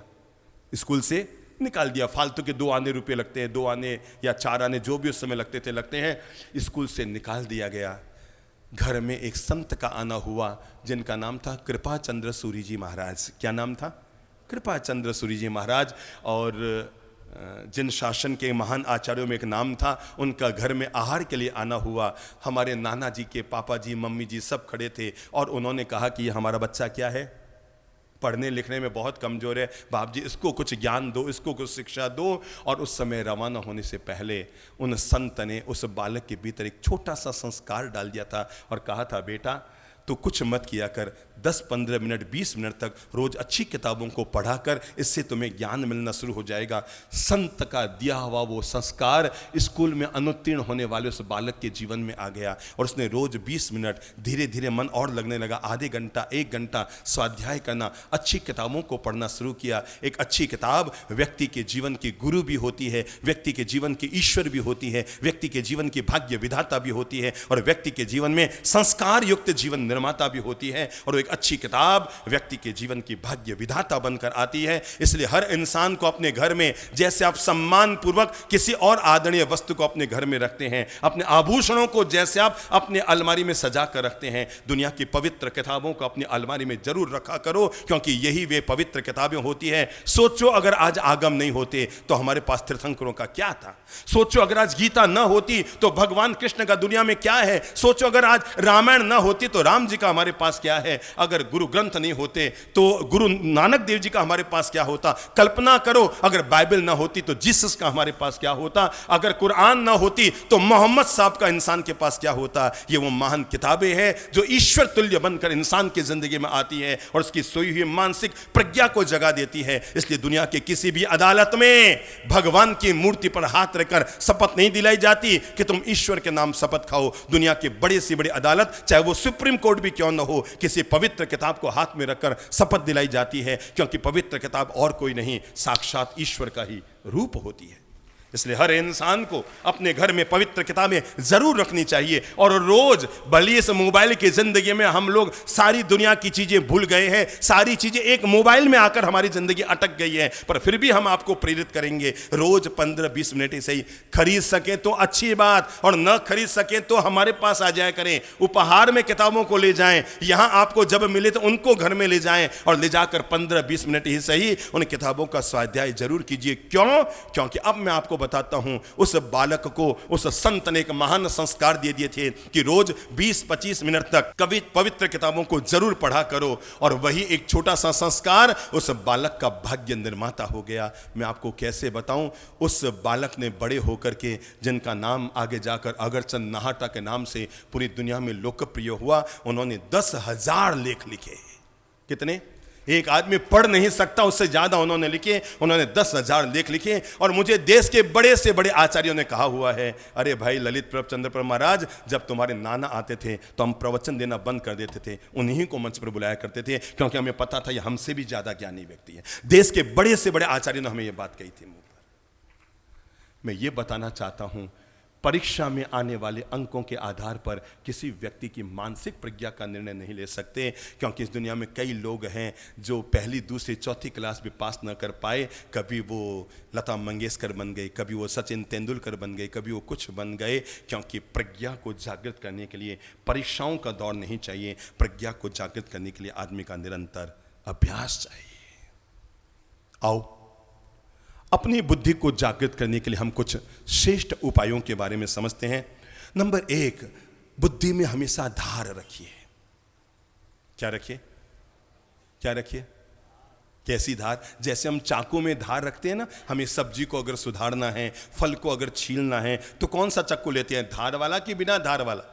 है, धार वाला चाकू लेते हैं। और धार न होते कहते हैं अरे यार इसको छोड़ना, इससे नहीं सुधरता, इससे फल, इससे छिलका ही नहीं उतर रहा है, ये तो केले को भी नहीं सुधार सकता, तो एप्पल को क्या सुधारेगा। हम धार वाला चाकू लेना चाहते हैं जिससे फल को सुधारते हैं, सब्जी को सुधारते हैं। जीवन के निर्माण में भी ऐसे ही व्यक्ति को धार दिमाग में होनी चाहिए। अगर धार नहीं है तो व्यक्ति अपने जीवन में प्रगति के द्वार नहीं खोल पाएगा, पर अगर धार है, जीवन में तत्काल निर्णय करने की क्षमता है, और प्रत्येक पल व्यक्ति अपने दिमाग से सचेष्ट और सजग रहता है, सजगता पूर्वक कार्य करता है। हमारे पूज्य पिताजी महाराज को हम कभी भी कह देते ना, बाप जी भूल हो गई, कहते थे बेटा भूल का मतलब ये नहीं है कि अपन सॉरी कहें, भूल का मतलब होता है भूल को सुधार करें कि भविष्य में ऐसी भूल कभी ना होगी। भूल पर भूल किए जाए और इंसान सॉरी कहे जाए तो ये भूल नहीं, ये व्यक्ति की नादानी है। बुद्धि में हमेशा क्या रखो? धार रखो। नाम सुना था न्यूटन, क्या काम किया था? बुद्धि लगाओ। उन्होंने क्या दुनिया में खोज की थी, याद है किसी को? गुरुत्वाकर्षण का सिद्धांत न्यूटन ने दिया था। पर मैं आपको कैसे बताऊं, दुनिया का ये इतना बड़ा वैज्ञानिक जब अपने बचपन में स्कूल जाता था तो हर क्लास में फेल होता था। 30% से ज्यादा तो उनके जीवन का इतिहास बताता है कि 30% से ज्यादा नंबर तो वो जीवन में कभी नहीं ला पाए, कभी नहीं ला पाए। लेकिन स्कूल में भले ही बुद्धि ने काम नहीं किया होगा, पर जब किसी एक योग्य व्यक्ति ने आकर उसकी जिंदगी में सोई हुई चेतना को जगाया, वो न्यूटन निकल पड़ा घर से बाहर, और कुछ कर पाया कि न कर पाया, पर उसने गुरुत्वाकर्षण का ऐसा सिद्धांत खोज लिया कि पूरी दुनिया में उसका नाम छा गया। दिमाग में ले लो, केवल एक चीज रखो। क्या रखो? बुद्धि में धार रखो। क्या रखो? धार। एक शहर में एक मिठाई की दुकान खुली। सोचा उसने अपनी मिठाई की दुकान का नाम क्या रखूं कि सारे गांव के लोग मेरी मिठाई खाने को आए। किसी संत के पास गया और जाकर कहा, बाप जी मेरी मिठाई की दुकान पर मुझे बोर्ड लगाना है। क्या लगाना है? फ्लैक्स बनाना है। चौधरी ऑफसेट में जाकर के फ्लैक्स बना के लाना चाहता हूं, तो मैं उसमें क्या लिखूं कि वो उसको देखते ही लोग पढ़ने के लिए आ जाए। तो संत ने कहा, भाई तू लिख दे कि पूरे शहर के लोग मेरी मिठाई खाते हैं, तो लोग अपने आप आएंगे। जब लोग पढ़ेंगे पूरे शहर के लोग मेरी मिठाई खाते हैं, तो सभी लोग अपने आप खाने के लिए आ जाएंगे। उसके ठीक बगल में एक और दुकान खुली। वो भी किसी संत के या ज्ञानी के पास गया, जाकर कहा, भाई मैं फ्लैक्स लगाना चाहता हूं, पर मैं क्या लिखूं क्योंकि शहर के लोग तो उसकी मिठाई खाते हैं, अब मेरी कौन खाएगा। तो दूसरे ज्ञानी ने कहा, तू एक काम कर, तू लिख दे कि पूरे देश के लोग मेरी मिठाई खाते हैं, तो सब अपने आप आएंगे, ये शहर वाला छूट जाएगा। कैसे बताऊं, एक मिठाई की दुकान यहां खुली, एक उसके बगल में खुली, तीसरी एक और खुल गई इधर। लोगों को लगा कि यहाँ की मिठाई की दुकानें चल रही है, तीसरी दुकान एक बगल में और खुल गई। वो भी गया किसी संत ज्ञानी के पास और जाकर पूछा, महाराज क्या करूं क्या करूं क्या करूं? देश के 2 लिख दिए, शहर के लोग लिख दिए, मैं क्या लिखूं अपने फ्लैक्स पर? तो कहा भाई तू लिख दे, घबरा मत, तू लिख दे, पूरी दुनिया के लोग मेरी मिठाई खाते हैं। चल पड़ी तीनों की दुकानें। बीच में क्या लिखा था? शहर के लोग मेरी मिठाई खाते हैं। इधर वाले ने क्या लिखा? देश के लोग मेरी मिठाई खाते हैं। उसने क्या लिखा? गजब तब हुआ जब इन तीनों दुकानों के सामने एक चौथी दुकान और खुल गई, बिल्कुल सामने, और उसमें भी मिठाई की दुकानें खुली। जब चल पड़ी मिठाई की दुकानें, सबने खोलनी शुरू की, तीनों दुकानें चल रही हैं, तो इधर वाले ने चौथी दुकान खोली। अब वो बेचारा सोच में पड़ गया कि मैं क्या लिखूं, इसकी दुकान में शहर के लोग खाते हैं, इसकी दुकान में देश के लोग खाते हैं, इसकी दुकान में दुनिया के लोग खाते हैं। भटकता भटकता वो हमारे पास आ गया और आकर का, बाप जी अब आप बता दो मैं क्या लिखूं, दुकान तो मैंने भी खोली, अब फ्लैक्स मुझे भी लगाना है, बोर्ड मुझे भी लगाना है, पर मैं लिखूं क्या? मैंने कहा चिंता मत कर, तू लिख दे ये तीनों दुकान वाले मेरी मिठाई खाते हैं। अब देख भीड़ कहां आएगी। बुद्धि में हमेशा क्या रखो? धार रखो। दुनिया के एक महान वैज्ञानिक हुए जिनका नाम था आइंस्टीन, सबने सुना है ना? कहते हैं उनका जो ड्राइवर था ना, वो भी लगभग चेहरे में उनसे मिलता जुलता था। हो जाता है कभी एक चेहरे के भी 2 लोग पैदा हो जाते ना, मिलता जुलता चेहरे वाला था। एक दिन की बात है कि अमेरिका में उनका एक बड़ा समारोह आयोजित किया गया था और वो एक खास सिद्धांत पर आज वैज्ञानिक चर्चा करने वाले थे और दुनिया भर के सारे वैज्ञानिकों को वहां पर बुलाया गया। लगभग 5000 वैज्ञानिक वहां पर इकट्ठे थे आइंस्टीन को सुनने के लिए, देश और विदेश से, आसपास के देशों से भी सारे वैज्ञानिक वहां पर इकट्ठे हुए थे आइंस्टीन की बातों को सुनने के लिए। पर संयोग की बात, 4-5 दिन पहले ही आइंस्टीन साहब को तेज जुकाम हो गया, बड़ा तेज जुकाम, इतना तेज जुकाम हो गया, नाक बहने लगा, खांसी आने लगी, दिमाग भारी होने लग गया और तो और धीरे धीरे गला भी चौक होने लग गया, गला बंद होने लग गया। और वो जितनी कोशिश कर रहे हैं बोलने की, गले का नियम होता है जितना आप उसे बोलने की कोशिश करेंगे उतना ही जाम होता जाएगा। तो वो जितना कोशिश करते कि एक बार और बोल के देखूं, और एक दिन पहले तो ये हालत हो गई, वो करने लग गए, खुद की आवाज खुद भी ना समझ पाए, मुंह लटका कर बैठे थे। क्या होगा यार, कल दुनिया भर के वैज्ञानिक आएंगे, बेचारे मुझे सुनने के लिए आएंगे और मेरी आवाज भी नहीं समझ पाएंगे, तो मेरा चेहरा देखकर क्या करेंगे बेचारे वो लोग। वो यूं सोचकर सुस्त सुस्त बैठे थे, तभी ड्राइवर का आना हुआ और आते कहा, सर क्या बात है, आज सुस्त सुस्त क्यों बैठे? अरे क्या बताऊं, मेरा गला चौक हो गया है, कल मेरा कार्यक्रम है और मेरा गला चौक हो गया है, मुझे चिंता हो रही है, लोग बेचारे क्या करेंगे कल आकर के, सारा कार्यक्रम डिसमिस हो जाएगा। ड्राइवर ने कहा, सर आप कहो तो आपकी जगह कल मैं बोल दूं। उसने कहा, तेरा मेरा चेहरा मिलता है पर बुद्धि थोड़ी मिलती है, मेरा पानी। अरे सर 30 साल से आपके साथ हूं, रोज आपके भाषण सुनता हूं, तो कोई डब्बू बन के बाहर तो नहीं बैठा रहता हूं ना, अंदर बैठा बैठा मैं भी बहुत ध्यानपूर्वक आपकी बातें सुनता हूं, और कहो तो मैं बोल के सुना दूं। और तब उस ड्राइवर ने अपनी ओर से एक पर एक लच्छेदार बातें बतानी शुरू की। तो आइंस्टीन को लगा, यार ये तो बड़ा खोपड़ीबाज आदमी है, ये तो वास्तव में बोल सकता है। थोड़ा सा चेहरा मेरा आइंस्टीन की तरह सेट किया, छोटी वाली जो मूछें थी आइंस्टीन साहब की वो भी उसने फिट कर ली और कहा, ठीक है प्रयोग करते हैं, कल आ जाना समय पर। सुबह ड्राइवर आइंस्टीन बनकर आ गया, बिल्कुल वही कोट टाई वाई वही सब ड्रेस पहनकर और बिल्कुल थोड़ा सा और अप टू डेट बनकर। और फिर मंच से दिखता थोड़ा ही है, अभी तो आप थोड़े से यहाँ पास में बैठे हैं, थोड़े और दूर बैठे होंगे तो पीछे वालों को पता ही नहीं लगेगा कि ललित पर महाराज बोल रहे हैं कि चंद्र पर महाराज बोल रहे हैं। भाई दोनों के सिर पर बाल तो नहीं थे, पता नहीं लगा कौन बोल रहे थे, ठीक है ना। कई बार तो लोग हमें नीचे उतर के पूछते, भाभ जी आज आपने बोला था कि इन्होंने बोला था, पीछे वालों को दिखता नहीं है। तो वो आ गया ड्राइवर सुबह सुबह तैयार हो गया, बड़ा टिप टॉप होकर के, और बड़ा यूं यूं यूं यूं कर रहा था। आज जिंदगी में पहली बार क्या वो भी मंच पर बैठेगा, हमेशा तो दरवाजे पे खड़ा रहता था, आज पहली बार उसको भी मतलब क्या बोलने का मौका मिलेगा। अब जैसे समझ लो, रोज यहाँ पर शुरुआत में हंसराज जी बोलते हैं और संयोग से उन्होंने कह दिया मैं 2 दिन नहीं आ रहा हूँ, तो पीछे वालों की लॉटरी खुलेगी ना, आज अपन को मौका मिलेगा, चलो रे। तो उसको लगा कि मतलब आज मुझे पहली बार मौका है। गाड़ी में जहाँ पर रोज आइंस्टीन बैठते थे वहाँ पर बैठ गया ड्राइवर, और जहाँ पर ड्राइवर बैठता था गाड़ी चलाने के लिए बैठ गए आइंस्टीन साहब। पहुँचे कार्यक्रम स्थल पर। आज अब आइंस्टीन साहब तो किनारे खिसक गए ना। सम्मान किसका हो रहा था? ड्राइवर पहुंच रहा था, मालाएं पहनाई गई, ये वो।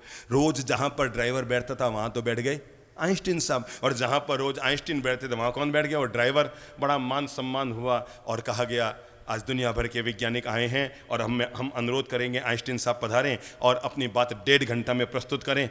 ड्राइवर को लगा फर्स्ट एंड लास्ट, ये मौका फिर आने वाला नहीं है।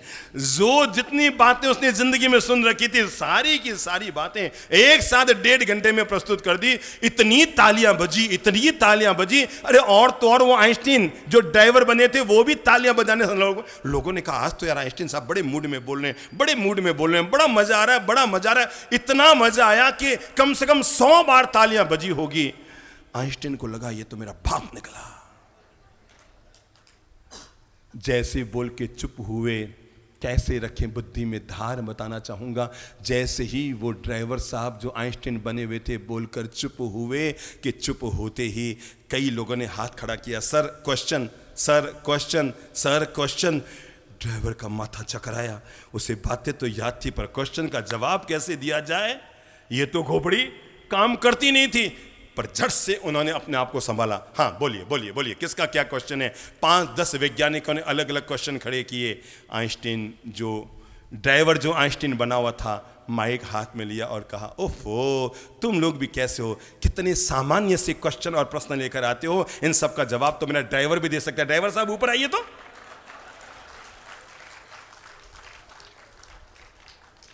भेजा क्या है? भेजा। बस यही एक ऐसी ताकत है जिससे इंसान दुनिया में वहां तक पहुंच जाता है जहां तक के लोग सपने भी नहीं देखते हैं। इस एकमात्र इसी की ताकत है। इसलिए भाग्य से भी ज्यादा मनुष्य के जीवन में जिसकी सबसे बड़ी भूमिका होती है वो भेजे की होती है। किससे? भाग्य से भी ज्यादा अगर किसी की भूमिका होती है तो भेजे की होती है। ये भेजा है जो व्यक्ति के भाग्य को भी खोलने में सफल हो सकता है। लेकिन इस भेजे को विकसित होने में सबसे बड़े बाधक जो तत्व बनते हैं, नंबर 1 हमारे भीतर पलने वाला गुस्सा। चलो अब छोटे फटाफट टिप्स दे रहा हूं, कमर सीधी कर लो, कागज पेन हो तो नोट कर लीजिएगा, और नहीं तो जब ये प्रवचन YouTube पर जारी होंगे, आर्यन चैनल में आस्था में आएंगे तब आप देख लीजिएगा। पर अब मैं फटाफट टिप्स दे रहा हूं। पहले मैं 5 बातें वो बताता हूं जिनके कारण हमारा दिमाग कुंठित होता है, अवरुद्ध होता है, रुका रहता है, इसका विकास नहीं हो पाता है, या प्रज्ञाशील नहीं हो पाता है, या बस वही दुनियादारी में जीता रह जाता है। और कुछ ऐसे भी उपाय बताऊंगा जिससे दिमाग आदमी का विकसित हो जाता है। शब्द तो आपने सुना होगा ना, खुला दिमाग। क्या सुना है? आगे बोलो। खुला दिमाग भगवान का घर। सुना है ना? खुला दिमाग भगवान का घर। ये तो मैं सुना रहा हूं, आपने पता है क्या सुन रखा था? खाली दिमाग शैतान का। आपने उल्टी बातें ज्यादा सुन रखी है ना, शैतान की बातें सुन रखी है, भगवान की बातें नहीं। खाली दिमाग बोलो शैतान का घर, पर नया सिद्धांत जीवन में लागू कर लो। खाली दिमाग शैतान का घर, पर खुला दिमाग भगवान का घर। ठीक है? मनुष्य के मानसिक विकास में सबसे बड़ा अवरोधक तत्व कोई बनता है तो उसके भीतर पलने वाला आवेश। छोटी बातों में जो लोग क्रोध और गुस्से में भर जाते हैं वे धीरे धीरे अपने दिमाग को कुंठित कर बैठते हैं। उनकी प्रज्ञा धीरे धीरे कुंठित होती रहती है। उनको लगता है अब मैं जैसे भूल रहा हूं, क्योंकि जैसे हम गुस्सा करते हैं तो सबसे ज्यादा लोड किस पे पड़ता है? बुद्धि लगाइए। जब हम गुस्सा करते हैं तो सबसे ज्यादा लोड हमारे हाथ पर नहीं पड़ता, हमारे पांव पे नहीं पड़ता, पेट पर नहीं पड़ता। सबसे ज्यादा हम अशांत कहीं से होते हैं तो हमारे दिमाग से होते हैं। और यही वो दिमाग है फिर अलग अलग अंगों को अपने ओर से प्रेरित करता है नेगेटिव गतिविधि करने के लिए। आंखें लाल होती है, जीभ यूं खारा बोलती है, गाल यूं हो जाते हैं, फुफकारने लग जाते हैं, और हाथ यूं हिलने चलने लग जाते हैं, आदमी चिल्लाने लग जाता है। ये सारी गतिविधियां नेगेटिव दिमाग जब गुस्से में भर जाता है तो करता है। समझ गए ना? जब गुस्से में भर जाता है तो आदमी का दिमाग ये सब नेगेटिव गतिविधियां करने लग जाता है। इसलिए सावधान रहिए। अपने बच्चे को बार बार प्रेरित कीजिए, बेटा जिद मत करो, बेटा गुस्सा मत करो, बेटा आग्रह मत पालो, बेटा आक्रोश मत करो, बेटा आवेश में मत आओ, बेटा अंट संट नेगेटिव विचार अपने भीतर पैदा मत करो, क्योंकि ये सब तुम्हारे मेमोरी पावर को कमजोर करते हैं। आप प्रयोग करवा के देख लीजिएगा अपने बच्चों से।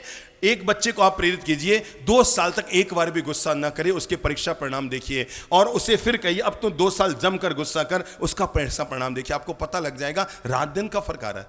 अरे हम सीधा साधा देखें ना, अगर हम जब मस्ती में होते हैं, अरे बड़ा मस्त है, बड़ा आनंद में है, और तब हम भोजन करने बैठे हैं, दाल रोटी कितनी मस्त लगती है ना, अरे यार मजा आ गया, आज तो खाना खाने में मजा आ गया, और वहीं हम गुस्से में भरे हुए हैं और थाली में 56 भोग आए हुए हैं। बताओ कितने फीके लगेंगे? लगेंगे ना फीके? मुझे नहीं पाता, मुझे मुझे बोला ना, मैं नहीं खाता। अभी तुमने खिलाया था ना, इतनी देर से चिल्ला चिल्ला के खिलाई तो रही है, और कर क्या रही है? तो मैं नहीं खाता। और पता नहीं अंट संट बंट अपन अपनी तरफ से अभिव्यक्ति देनी शुरू कर देते हैं। आदमी का क्रोध उसके दिमाग को कुंठित करता है। एक बार जब हम गुस्सा करते हैं तो हमारे दिमाग की 10,000 ज्ञान कोशिकाएं जलकर नष्ट होती है। घर में जाके दीवार पर लिख देना, भले हमारे नाम से लिख देना, और बच्चा जिद करे तो हमारे पास ले आना। मैं प्रमाणित कर दूंगा कि जब भी कोई बालक एक बार गुस्सा करता है, कितनी बार? एक बार जब वो क्रोध में गिरता है केवल 1 मिनट के लिए, तो उस गुस्से के कारण उसकी जो ज्ञान कोशिकाएं दिमाग में होती है, 10,000 ज्ञान कोशिकाएं एक बार गुस्सा करने से जलकर नष्ट होती है। सोचो अगर बच्चे ने महीने में 10 बार गुस्सा किया तो अब क्या होगा? 1,00,000 ज्ञान कोशिकाएं नष्ट हो गई, दिमाग धीरे धीरे कमजोर हो गया। इसलिए हमें अपनी एक नेगेटिविटी को अपने भीतर से निकालना है, और वह है हमारे भीतर पलने वाला गुस्सा। ये गुस्सा हमारे दिमागों को अवरुद्ध करता है, दिमागों को अशांत करता है, दिमाग में हर समय तनाव पैदा करता है, दिमाग में लोड देता है, दिमाग में दुराग्रह पैदा करता है, हमें टेंशन में डालता है, किसी न किसी रूप में हमारे दिमागों को भारी करता रहता है हमारा गुस्सा। इसलिए जो लोग अच्छे दिमाग के मालिक बनना चाहते हैं, वे छोटी छोटी बातों में बुरा भी न माने, छोटी छोटी बातों में टेढ़े भी ना हों, छोटी छोटी बातों में नेगेटिविटी भी न अपनाएं, और छोटी छोटी बातों में गुस्सा भी ना करें, क्योंकि इससे हमारा दिमाग कमज़ोर होता है। ये बात मैं कह रहा हूँ इसलिए आपको पता है, या पहले से भी आपको पता है कि जब गुस्सा करते हैं तो हमारा दिमाग खराब होता है, भारी होता है, अशांत होता है, बेचैनी बढ़ जाती है, मन अशांत होता है। बाकी सब छोड़ो ना, गुस्सा करने के बाद आप सीधा काम किया करो। अगर घर में बीपी चेक करने की मशीन हो ना, तो झट से उस बीपी को चेक किया करो। और आपने अगर हाका हुक्का हो हल्ला चीख चिल्लाहट की है, गुस्सा और आक्रोश किया है, मैं आपको कैसे बताऊं, आपका बीपी बड़ा हाई हो गया होगा, बीमारी आपके शरीर में घर चुकी होगी। दिमाग को खुला रखने के लिए पहली बात का ध्यान रखिए, क्रोध से बचिए। नंबर 2, हमारे भीतर पलने वाली दुराग्रह की भावना। ये दुराग्रह के जिद की जो इच्छाएं होती है ना, जिद की भावना, ये भी हमारे दिमाग को कमजोर करती है। बस हम फिर उसी एक बात पर सोचते रहते हैं और उसी बात को बोलते रहते हैं, नहीं ऐसा करो, नहीं मैंने बोला ना, बस ऐसा करो, नहीं नहीं नहीं, बस नहीं आपको ऐसा करना, नहीं नहीं नहीं नहीं, मैंने किया, मैंने कहा ना, और तूने ऐसा नहीं किया। माहौल बिगड़ता है, दिमाग अशांत होता है, मेमोरी पावर वीक होता है, हमारा ब्रेन कमजोर होता है, हमारी याददाश्त नीचे जानी शुरू होती है। जब हम आग्रह में अड़ जाते हैं, मैंने किया, मैंने कहा, मैंने बोला था ना, मैं ऐसा बोल के गया था ना, तो अपने आप को समझता क्या है, तो आजकल कुछ ज्यादा ही लाड़सा बन रहा है। ये हमारे दिमाग को अवरुद्ध करती है, हमारे दिमाग की धार को धीरे धीरे कम करती है। नंबर 3, हमारे भीतर पलने वाली चिंता और तनाव। ये तो सबसे ज्यादा, जैसे गेहूं को घुन भीतर ही भीतर खाकर खत्म कर देता है, ऐसे ही टेंशन हमारे दिमाग को भीतर ही भीतर खाकर खत्म कर देता है। किसी भी व्यक्ति को कमजोर करना हो, किसी भी व्यक्ति के भाग्य को कमजोर करना हो, किसी भी व्यक्ति को निराशाओं में डालना हो, किसी भी व्यक्ति के दिमाग को कमजोर करना हो, 6 महीने के लिए उसे किसी टेंशन या चिंता में डाल दो, आपको लगेगा उसके जीवन की सारी शक्ति निकल गई, लगेगा जैसे वो बिल्कुल असहाय हो गए, ना वो खा पा रहा है, ना बोल पा रहा है, ना जी पा रहा है, ना रह पा रहा है, ना कह पा रहा है, ना सह पा रहा है। स्थिति ऐसी हो जाएगी उसकी। इसलिए जो लोग अच्छे दिमाग का मालिक बनना चाहते हैं, उन्हें तीसरी चीज ध्यान रखनी चाहिए, बेवजह की चिंता और तनाव न पालना ये चाहिए। जब जो होना है वो होगा, हमारे सोचे होता नहीं, हमारे रोके रुकता नहीं। आप तो प्रभु से प्रार्थना करो कि भगवान तेरे भरोसे मेरी गाड़ी है, बस भगवान तो इसका भला कर दे। मैं आपको कैसे बताऊं, हम लोग एक बार बेंगलोर से चेन्नई जा रहे थे, वेल्लूर के पास हम एक गांव में रुके हुए थे। तो एक महानुभाव हमारे पास आए, पति पत्नी बड़े टेंशन में थे। बताया कि हमने पूछा क्या बात, आपने टेंशन क्यों पाल रहे हो? तो बताया बाप जी क्या बताएं, 2 बेटियां हैं, एक 27 साल की हो गई, 29 साल की हो गई, बहुत कोशिश कर ली पर रिश्ता नहीं हो रहा है। बाप जी बड़ी टेंशन है, रात भर बेचैनी रहती है, मां ने कहा मैं तो 1 मिनट नहीं सो पाती हूँ, रात भर बस यही चलता रहता है, भगवान क्या हो गया? इतनी सुशील सुंदर कन्याएं हैं, उनका रिश्ता नहीं हो रहा है। एक 27 के, एक 29 के हो गए, बाप जी बहुत टेंशन में हूं। पति ने कहा ये तो रोटी भी नहीं खाती है, पानी नहीं पीती है, रात भर सोती नहीं है, घर में टहलती रहती है कि हमारे साथ ऐसा क्यों हो रहा है? बहन आपके गांव का नाम क्या है? सुमित्रा भाई साहब है, गुड़ियातम। बस इसी गांव के पास की घटना है जहां से बहन आई हुई है। हम इन्हीं के घर से रुक के निकले थे, तो हम चेन्नई जा रहे थे, पता नहीं रात को हमारे मुंह से ही निकला, मैंने कहा बहन 6 महीने के लिए काम करो। जो प्रयोग हमने उनको बताया वो प्रयोग हम आप सबको आज बता रहे हैं, और इस प्रयोग को जीवन में लागू करके देखना परिणाम क्या आता है। हमने कहा केवल 6 महीने के लिए प्रयोग करो, और आप अपनी बच्ची के लिए रिश्ते की चिंता करने तो छोड़ो, ढूंढना भी बंद कर दो। क्या कहा हमने? चिंता करनी तो छोड़ो, ढूंढना भी बंद कर दो। कहा मतलब बिना, मैंने कहा करके तो देखो, 6 महीने के लिए प्रयोग करके देखो, और जिस काम को आप 10 साल में पूरा ना कर पाए, केवल 6 महीने के लिए भगवान के भरोसे छोड़ के देखो, फिर क्या होता है। हम आपको कैसे बताएं, पता नहीं उस पुरुष और महिला, वो जो भाई साहब और उनकी धर्मपत्नी थी, हमारी बातें आदमी के दिमाग में घर कर जाती है, और इसलिए घर को स्वर्ग बना जाती है। सीधी सादी जीवन से जुड़ी बातें होती है, आदमी के दिमाग में घर कर जाती है और जिंदगी स्वर्ग बन जाती है। तो हमारा बड़ी प्रवचनमाला थी चेन्नई में, हमने 1 महीने की वहाँ बड़ी प्रवचनमाला की, और वही प्रवचनमाला करके हम वापस आए बेंगलोर जाने के लिए, क्योंकि हमें इधर की तरफ आना था, बॉम्बे की तरफ। हमने चातुर्मास बॉम्बे यहाँ भरी थी। तो हम जब वापस आ रहे थे, तो वापस इन्हीं बहन जी, ये जो जवरीलाल जी, सुमित्रा देवी, दुग्गड़ परिवार आया हुआ है, उस एरिया का बड़ा गौरवपूर्ण परिवार है, जिन्होंने तन मन धन से जिन शासन की खूब सेवाएं की है। हमारा इन्हीं के गांव से गुजरना हुआ, और फिर वो परिवार मिला, और वो महिला इतनी भावुक हुई, आकर के धोख लगाने लगी, बाप जी गजब चमत्कार हुई हो, बाप जी गजब चमत्कार हुई हो, बाप जी इधर के थे, मारवाड़ के गए हुए थे, बाप जी गजब चमत्कार हुई हो। मैं के कहीं हो कि बाप जी आप रो मंत्र काम कर गयो, 10 साल तक मैं माथा फोड़ी करता रहा, अपने काम नहीं बनियो, जो भगवान रे भरोसे छोड़ियो काम बन गयो। मैं कहो यो कहीं बाप जी दोनों ही बेटियों ने रिश्तो हो गयो, कहीं गयो दोनों ही बेटियों रो रिश्तो हो गयो। माने भी मन में थोड़ा संतोष मिलियो कि चलो बेचारे हम गए तो मुंह लटकाए हुए थे, आए तो मुस्कुरा कर खड़े हैं। बताना ये चाहता हूं, जब हम चिंता करते हैं तो वो चिंता करनी बंद कर देता है, जब हम चिंता करनी बंद करें तो वो करनी शुरू कर देता है। जब तक हम करते नहीं हो, कहते खुद ही पड़ा हुआ है, मैं क्या करूं रे, वो खुद ही कर रहा है, टेंशन में जी रहा है, मैं कहां छाती कुटे में हाथ डालूं। पर जब हम निश्चिंत हो जाते हैं, अब तुम्हारे हवाले कर देते हैं, प्रभु सब कुछ तेरे हवाले है, तो निश्चिंत रहो। हमारे हाथ में केवल चिंता करना है, पर उसके हाथ में चिंता दूर करना भी है, क्योंकि हमारे पास तो केवल 2 हाथ है, और चिंता करने के लिए 1 दिमाग है, पर उसके पास 1000 हाथ है, और 1000 दिमाग है हमारी चिंताओं को दूर करने के लिए। इसलिए मेमोरी पावर को जो हमारे वीक करती है, हमारे भीतर पलने वाली चिंता बाईसा, क्या नाम है इसका, चिंता बाईसा, ये चिंता बाईसा को अपने साथ न रखो तो ज्यादा ठीक है, क्योंकि ये धीरे धीरे जैसे गेहूं को घुन खाकर खत्म करती है, ऐसे चिंता हमारे दिमाग को कमजोर करती है। हाँ, 3-4 और बातें हैं जो हमारे दिमाग को कमजोर करती है, वो है व्यग्रता। ऐसा क्यों हो गया, ऐसा क्यों हो गया, अरे नहीं नहीं मैं ऐसा नहीं, नहीं। हम जब व्यग्र हो जाते हैं, उग्र हो जाते हैं, तब हमारा दिमाग कमजोर होता है। जब हम समग्रता से किसी चीज के बारे में सोचते हैं, तब हम शांत भाव से निर्णय कर पाते हैं, और तब हमारा दिमाग तेजस्वी भी होता है और पॉजिटिव भी होता है। काक चेष्टा बको ध्यानम स्वान निद्रा तथैव च। अब कमर वास्तव में सीधी कर लो आप। अब सीधे साधे मंत्र आ रहे हैं दिमाग को तेजस्वी करने के। काक चेष्टा बोल लो, बको ध्यानम स्वान निद्रा तथैव च, अल्पाहार विहारश्च विद्यार्थिनः 5 लक्षणम। जो शिक्षार्थी है, जो विद्यार्थी है, जो ज्ञानार्थी है, जो शिष्य बनकर ज्ञान की चेतना को पाना चाहता है, उसके लिए 5 बातें पहले कही गई। नंबर 1, काक चेष्टा, कौवे की तरह तुम्हारी इच्छा शक्ति हो, एकाग्रता हो।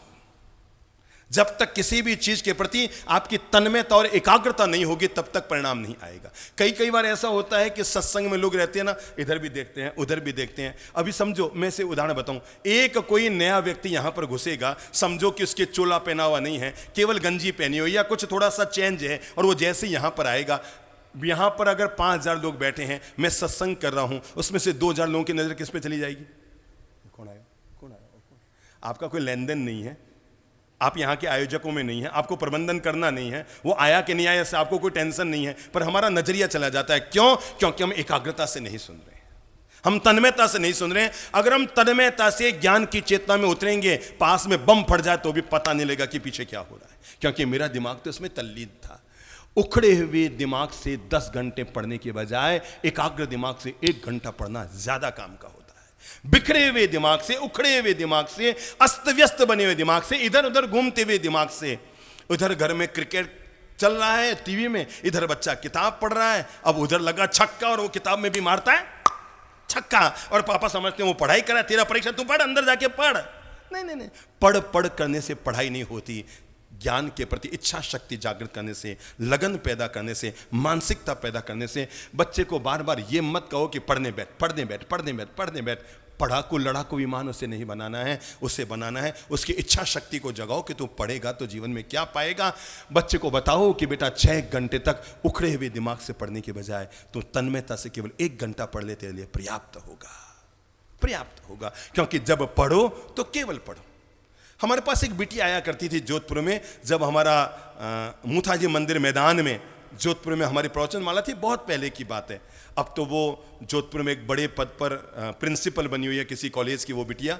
तो हमारे पास वो आया करती थी, और दोपहर में हमारा लेखन कार्य भी, बड़ी सुंदर लिपि थी, पढ़ी लिखी प्रतिभाशील बच्ची थी, कोई 16-17 साल की। हमारा साहब आपके जो पत्र वगैरह लिखने हो, जो किताब कुछ लिखनी हो, 2-3 घंटा हमारे पास रहती थी, लेखन कार्य करती थी। हम चौंक पड़े, क्योंकि जब मैट्रिक का परिणाम आया था, परीक्षा परिणाम 10वीं का, तो वो पूरे राजस्थान में नंबर 1 आ गई। हम तो चौंक पड़े। मैंने कहा अपने पास आने वाली बच्ची, कल अखबार में फोटो देखा, उस समय वहाँ पर भास्कर नहीं आता था, केवल पत्रिका ही आती थी। पत्रिका के पहले पेज पर उस बिटिया का फोटो देखा, हम तो बिल्कुल चौंक पड़े। मैंने कहा ये, एक बार तो मैं चौंका, मैंने कहा ये वही है क्या जो अपने यहाँ रोज आती है? पूरे राजस्थान में नंबर 1 पर आई। जब वो शाम को हमारे पास बैठी थी तो वो तो सह है ऐसे बोले कि गुरुदेव आपके आशीर्वाद से हुआ, वो हुआ। मैंने कहा नहीं बेटा, बताओ इसका राज क्या है? आप 2-2 घंटे तो हमारे पास ज्ञान की सेवा करती थी, और आप इस तरह पूरे राजस्थान में गोल्ड मेडलिस्ट बनी है, नंबर 1 पर प्रथम श्रेणी से उत्तीर्ण हुई है। उसने बताया बाप जी, पता नहीं बहुत पहले जब मैंने आपके प्रवचन सुने थे तब एक लाइन मैंने सुनी थी, और वही मेरे लिए रामबाण दवा का काम कर गई। और वो पंक्ति थी, जब पढ़ो तो केवल पढ़ो। बस क्या थी? बोल लो। जब पढ़ो तो केवल पढ़ो। हाँ, जब आप सामायिक करो तो केवल सामायिक करो, जब आप ध्यान करो तो केवल ध्यान करो, जब आप स्वाध्याय करो तो केवल स्वाध्याय करो, जब आप प्रवचन सुन रहे हो तो केवल प्रवचन सुनो। बस अगर आपने इसके अलावा दूसरा काम शुरू कर दिया तो प्रवचन गया पानी में। आप समय बर्बाद कर रहे हैं और कुछ नहीं कर रहे हैं। जब जो काम कर रहे हैं उस काम को तन्मयता से करना, यही उसके जीवन की सबसे बड़ी खासियत हो जाती है आगे बढ़ने के लिए। और उस बिटिया ने हमको बताया, आज तो वो जोधपुर शहर में एक बड़े कॉलेज की प्रिंसिपल बनी हुई है। पर मैं आपको बता दूं, व्यक्ति अगर कम पढ़े कि ज्यादा पढ़े, पर तन्मयता से पढ़े, काकचेष्टा बको ध्यानम, स्वान निद्रा, बहुत ज्यादा गहरी नींद में न ले, बहुत ज्यादा तामसिक राजसिक आहार भी न करे। जो व्यक्ति इन बातों का विवेक रखता है वो विद्यार्थी जीवन में अपनी शिक्षा में आगे बढ़ता है। चलो, दिमाग को तेजस्वी बनाने के लिए, दिमाग को चार्ज करने के लिए, अपनी मस्तिष्क की ज्ञान तंतुओं को सक्रिय करने के लिए छोटे छोटे 10 कीमिया मंत्र देता हूं। नंबर 1, हमेशा अपने दिमाग को तरोताजा रखो। फालतू के विचार, कौन से? 2 तरह के विचार होते हैं, एक पालतू विचार, एक फालतू विचार। कौन कौन से? एक पालतू विचार, एक फालतू विचार। ये जो फालतू की बातें होती है, बेवजह की बातें। अब पड़ोसी की बेटी किसके साथ गई, आई कि नहीं आई, पड़ोसी के घर पर क्या हुआ नहीं हुआ, उसके घर पर यह हुआ कि नहीं हुआ, उसकी बेटी किसके साथ क्या कर गई, इन सब बातों को अपने दिमाग में कचरा इकट्ठा करने से नगर पालिका की कचरा पेटी में कचरा कम होता है और हमारे दिमाग में कचरा है। चेक कर लो, भले जिसको करना हो खोल लो अभी। और आप खोलेंगे तो आप कहेंगे, अरे यार कितना ऑपरेशन किया तो कितना भयंकर वाला कचरा मेरे दिमाग में भरा पड़ा है। आप तो दंग रह जाएंगे, इतना कचरा मेरे इतने से दिमाग में, इतना छोटा सा दिमाग, 9 बाई 6 इंच के दिमाग में दुनिया भर का कचरा हमने इकट्ठा कर करके रख रखा है। अब जरा बताओ कि हमारी ज्ञान कोशिकाएं कैसे काम करेगी। नंबर 1 ध्यान रखो, दिमाग को हमेशा तरोताजा रखो, और तरोताजा रखने के फालतू की बातें बाहर, फालतू की ये बात बाहर। जैसे कई बार अपन दिवाली को करते हैं ना, घर में फालतू कचरा है फेंको रे, ये कचरा फेंको रे, ये कोई काम नहीं आ रहा फेंको रे। एक बार फालतू के कचरे को भी दिमाग से निकाल के खुद को बोला करो फेंको रे। अब वो करे करे नहीं करे उसकी कर्म वो जाने, मैं किस किस के पीछे पड़ूं। पूरी दुनिया को सुधारने का ठेका भगवान ने मुझे और आपको नहीं दे रखा है, जो हम फालतू की बातें ढो रहे हैं। दिमाग को हल्का रखो। क्या रखो? 1.25 किलो के दिमाग में आपने 1.25 टन से ज्यादा कचरा इकट्ठा कर रखा है। कितना भार बताया? 1.25 किलो के दिमाग में आपने 1.25 टन से ज्यादा कचरा इकट्ठा कर रखा है। भार मुक्त हो, हल्के कर दो। हाँ, दूसरा काम जरूर किया करो, और वह है सुबह सुबह की सैर। या तो मॉर्निंग वॉक करते खुली हवा जरूर खाओ, किसी बगीचे में जाकर, किसी उपवन में जाकर, किसी शांत स्थान पर जाकर थोड़ी देर वहाँ पर शांति से टहल लो, ध्यान कर लो, मेडिटेशन कर लो। इससे भी हमारी मानसिक प्रज्ञा जागृत होती है। ये जो हमारा आज्ञा चक्र है, दोनों आंखें, दोनों भौहें और भौहें के बीच जो हमारा आज्ञा चक्र है, जिसको हम ज्ञान चक्र कह दें, ज्ञान केंद्र कह दें, दर्शन केंद्र कह दें, यहाँ पर बैठकर 10 मिनट ऐसे ही ध्यान जरूर किया करो। क्योंकि आज्ञा चक्र पर, जिसे हम दर्शन केंद्र बिंदु कहते हैं, वहाँ पर अगर हम निरंतर अपना ध्यान केंद्रित करेंगे तो वहाँ पर प्रकाशमयी स्वरूप को हम देखेंगे, और वही प्रकाशमयी स्वरूप हमारा भीतर का ज्ञान होता है। नंबर 3, जब भी पढ़े तो मनोयोग पूर्वक पढ़ें। दिमाग में ले लो, अगर आप हमारी किताबें भी पढ़ते हैं, जब भी पढ़ें बहुत मनोयोग पूर्वक पढ़ें। चलो समझो आपने किताब ली, घड़ी सामने लेकर बैठो, बाकी सबको छोड़ो। समझो केवल चंद्र प्रभु जी महाराज को अपन पकड़ते हैं, पकड़ लें, आदमी काम के हैं, पकड़ लेते हैं, और अपन ने पकड़ लिया। समझ लो इनकी 400 किताबें हैं। कितनी? 400 किताबें। एक किताब में एवरेज में मान लेते हैं 150 पन्ने हैं, 125 पन्ने हैं, तो 400 किताबों में कितने पन्ने होंगे कुल? कितने? बुद्धि लगाओ। एक किताब में अगर 150 पन्ने हैं, 100 किताब में कितने हुए? बोलिए। 15,000 पन्ने। और 400 किताब में 60,000 पन्ने। 50 से 60,000 पन्ने हैं। हम जब किसी किताब को पढ़ने के लिए बैठेंगे, समझ लो हमने बाकी सबको छोड़ा, चलो मैं नियम लेता हूं, मैं केवल चंद्र प्रभु जी की जितनी किताबें हैं उनको पढ़ूंगा। आपने किताब लेकर बैठे हैं, आप लगभग 20 मिनट में हम लगभग कितना मैटर पढ़ लेते हैं? 4-5 पेज तो आराम से पढ़े जाते हैं। 20 मिनट में 5 पेज अगर आपने पढ़े हैं, एक दिन में आपने 5 पेज पढ़े, तो महीने भर में, बुद्धि लगाओ, 150 पेज पढ़ लिए।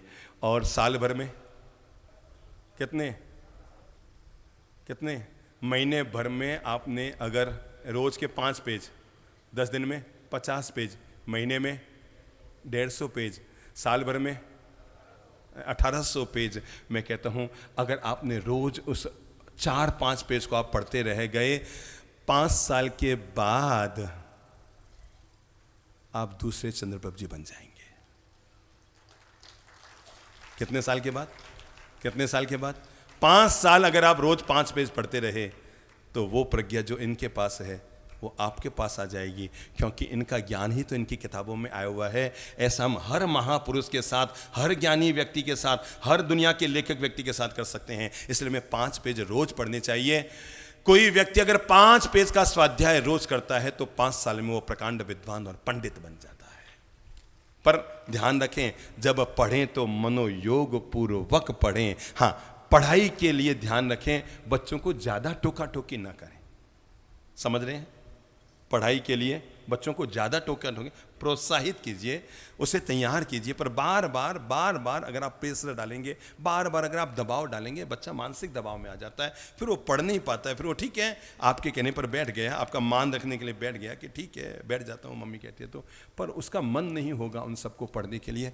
ज़्यादा दबाव मत डालो, प्रेरित करो। हाँ बेटा तुम बहुत अच्छा है, तेरी बुद्धि बहुत तेज है, थोड़ी मेहनत करेगा ना। अरे तू, मेरी तो बचपन में कुछ भी बुद्धि नहीं थी। आप कहेंगे मैं तो, लोगों के क्या होता है अपनी सीखी बगाड़ते हैं, मैं तो बचपन में ये था, मैं तो बचपन में ये था, मैं तो बचपन में ये था। वो एक बाप ने अपने बेटे से कह ही दिया कि बेटा तू क्या पढ़ता है रे, मैं तो जब 16 साल का था ना, मैंने मैट्रिक पास कर लिया, तू तो 16 साल का केवल 7वीं में बैठा है अभी तक। क्या कहा? मैं तो 16 साल का था तो मैंने मैट्रिक पास कर लिया, तू तो अभी तक 7वीं में बैठा है। उसने कहा पापा जी रहने जो, राजीव गांधी जब 45 साल के थे तो प्रधानमंत्री बन गए, आप तो हमारे घर में ही बैठे। तो अब वैसा बोलेगे तो बच्चा भी वापस वैसे ही सोचेगा ना आपके लिए। उसको टोका टोकी मत कीजिए, उसको प्रेरित कीजिए। अगला कदम आप ध्यान रखें तो रख सकिए, और वह अगर आप ज्ञान को पाना चाहते हैं, ज़्यादा तली हुई चीज़ें मत खाइए, ज़्यादा मीठी चीज़ें मत खाइए, ज़्यादा राजसिक और तामसिक चीज़ें मत खाइए, भोजन को बहुत सात्विक कीजिए। सच्ची बताता हूँ, एक दिन शाम को आप दाल बाटी चूरमा जम के टिका लीजिए, हैं? और टिकाने के बाद अब रात को आप आधे घंटा पढ़ाई करने बैठिए, कि किताब पढ़ने बैठिए, कि सामायिक करने बैठिए, कि प्रतिकोण करने बैठिए।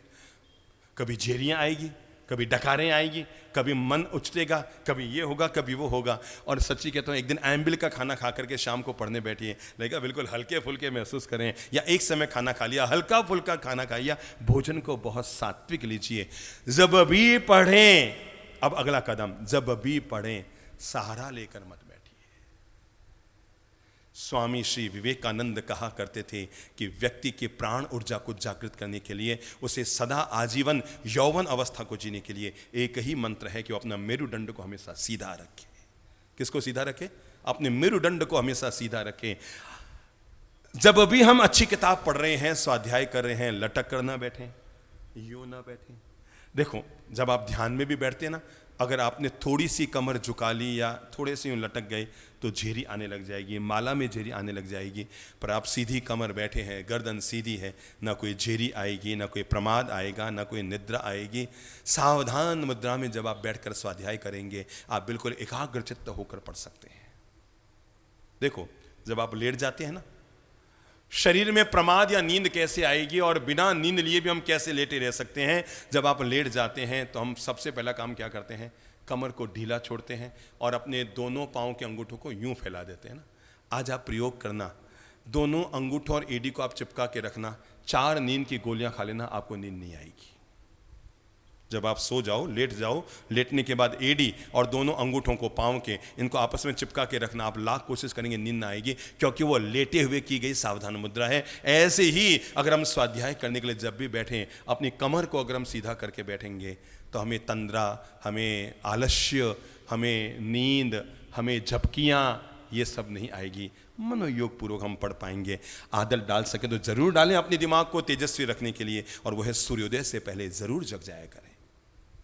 अपने बच्चों को प्रेरित कीजिए।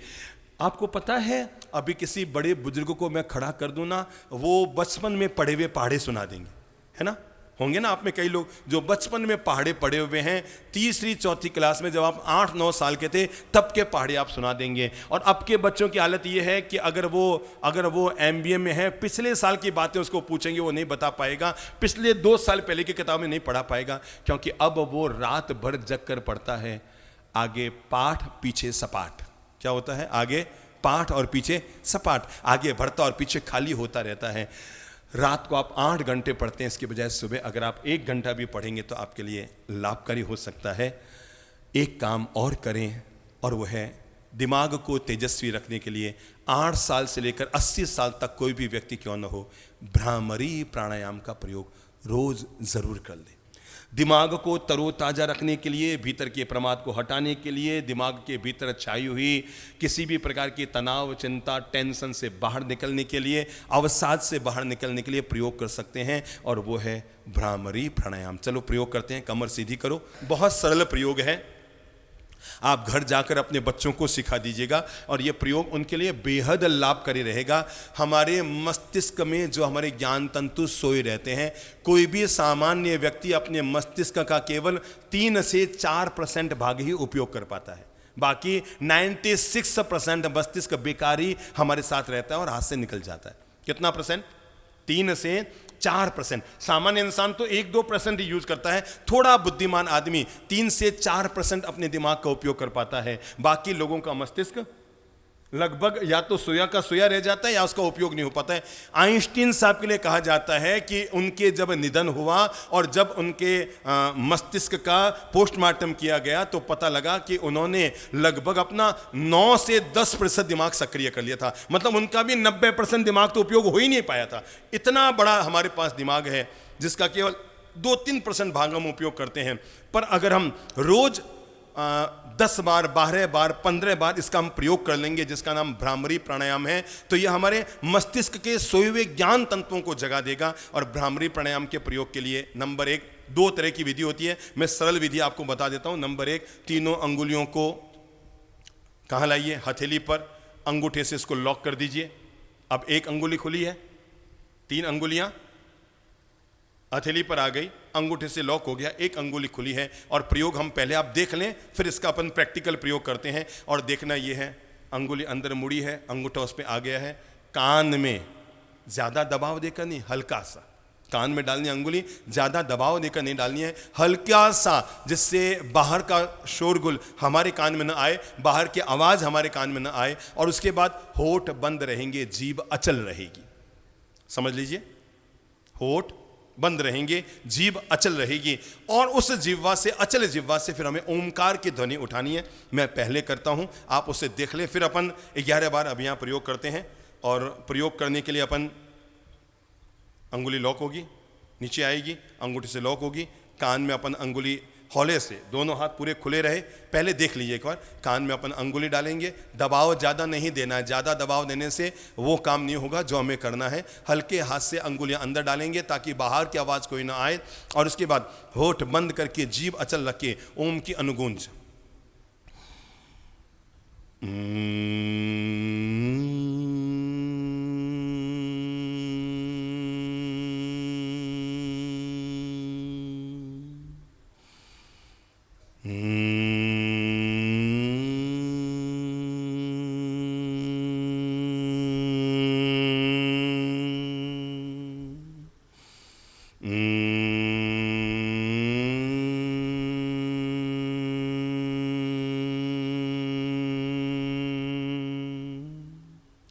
ये जो अनुगूंज आ रही है, इस अनुगूंज में ओम की ध्वनि है। क्या है?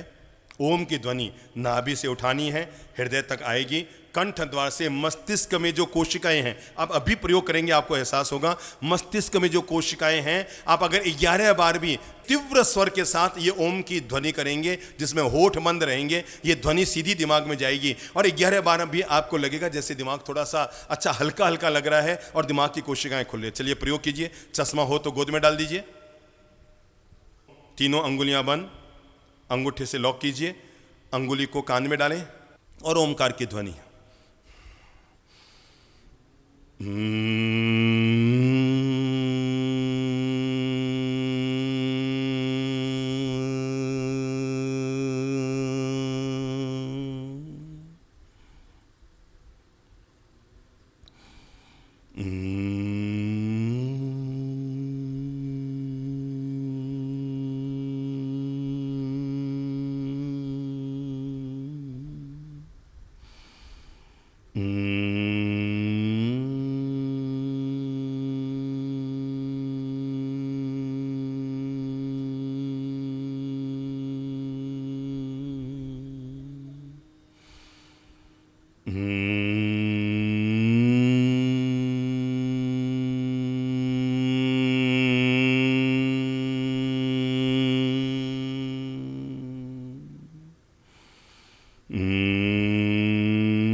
अंतिम बार।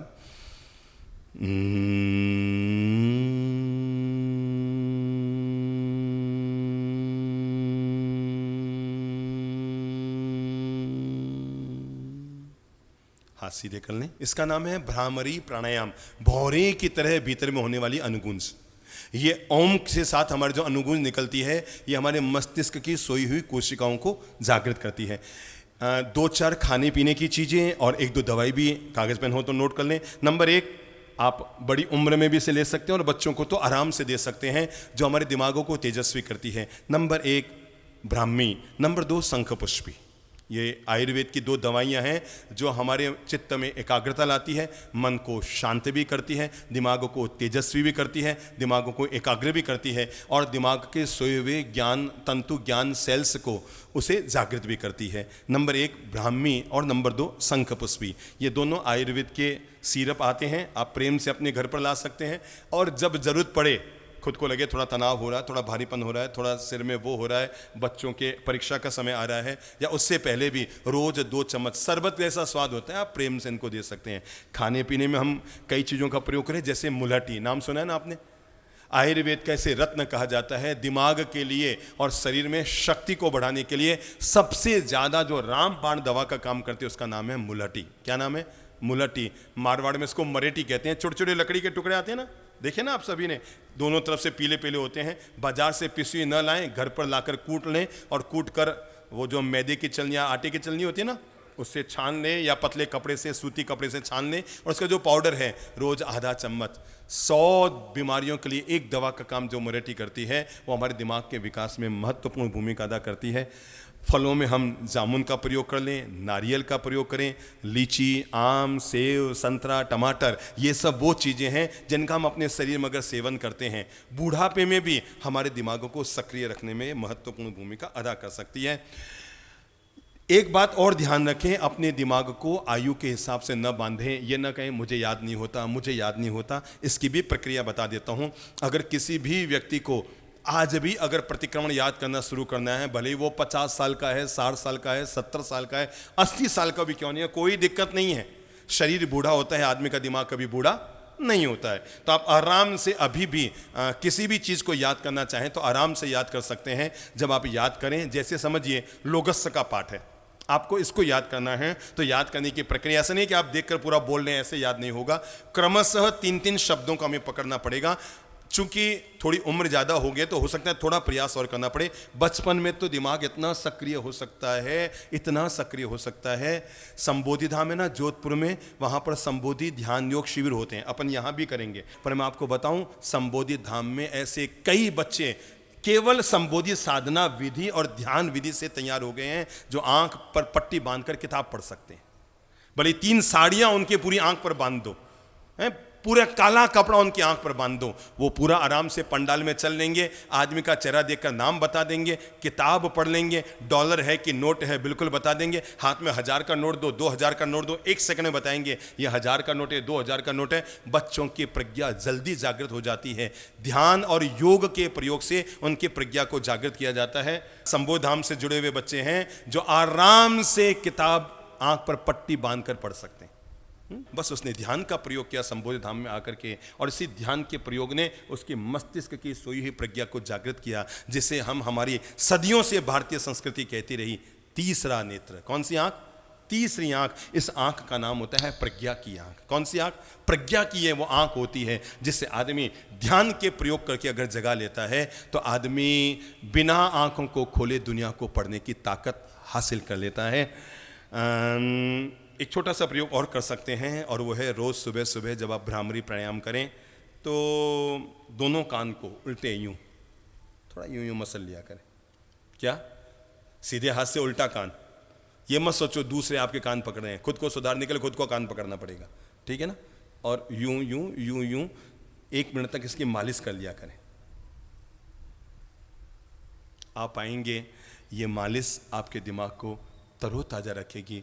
कुल मिलाकर एक लाइन में अगर किसी को सारी बात समझनी हो तो इतना सा समझ लो, ज्ञान उसका नहीं होता है जो ज्ञान के पास रहता है, ज्ञान उसका रहता है जो उसके लिए मेहनत करता है, उसके लिए परिश्रम करता है, उसके लिए मनोयोग पूर्वक लगा रहता है।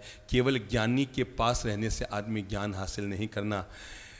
काले के पास में गोरा बैठता है, रंग नहीं आता है ना, ऐसे ही केवल ज्ञानी के साथ रहने से ज्ञान नहीं आएगा।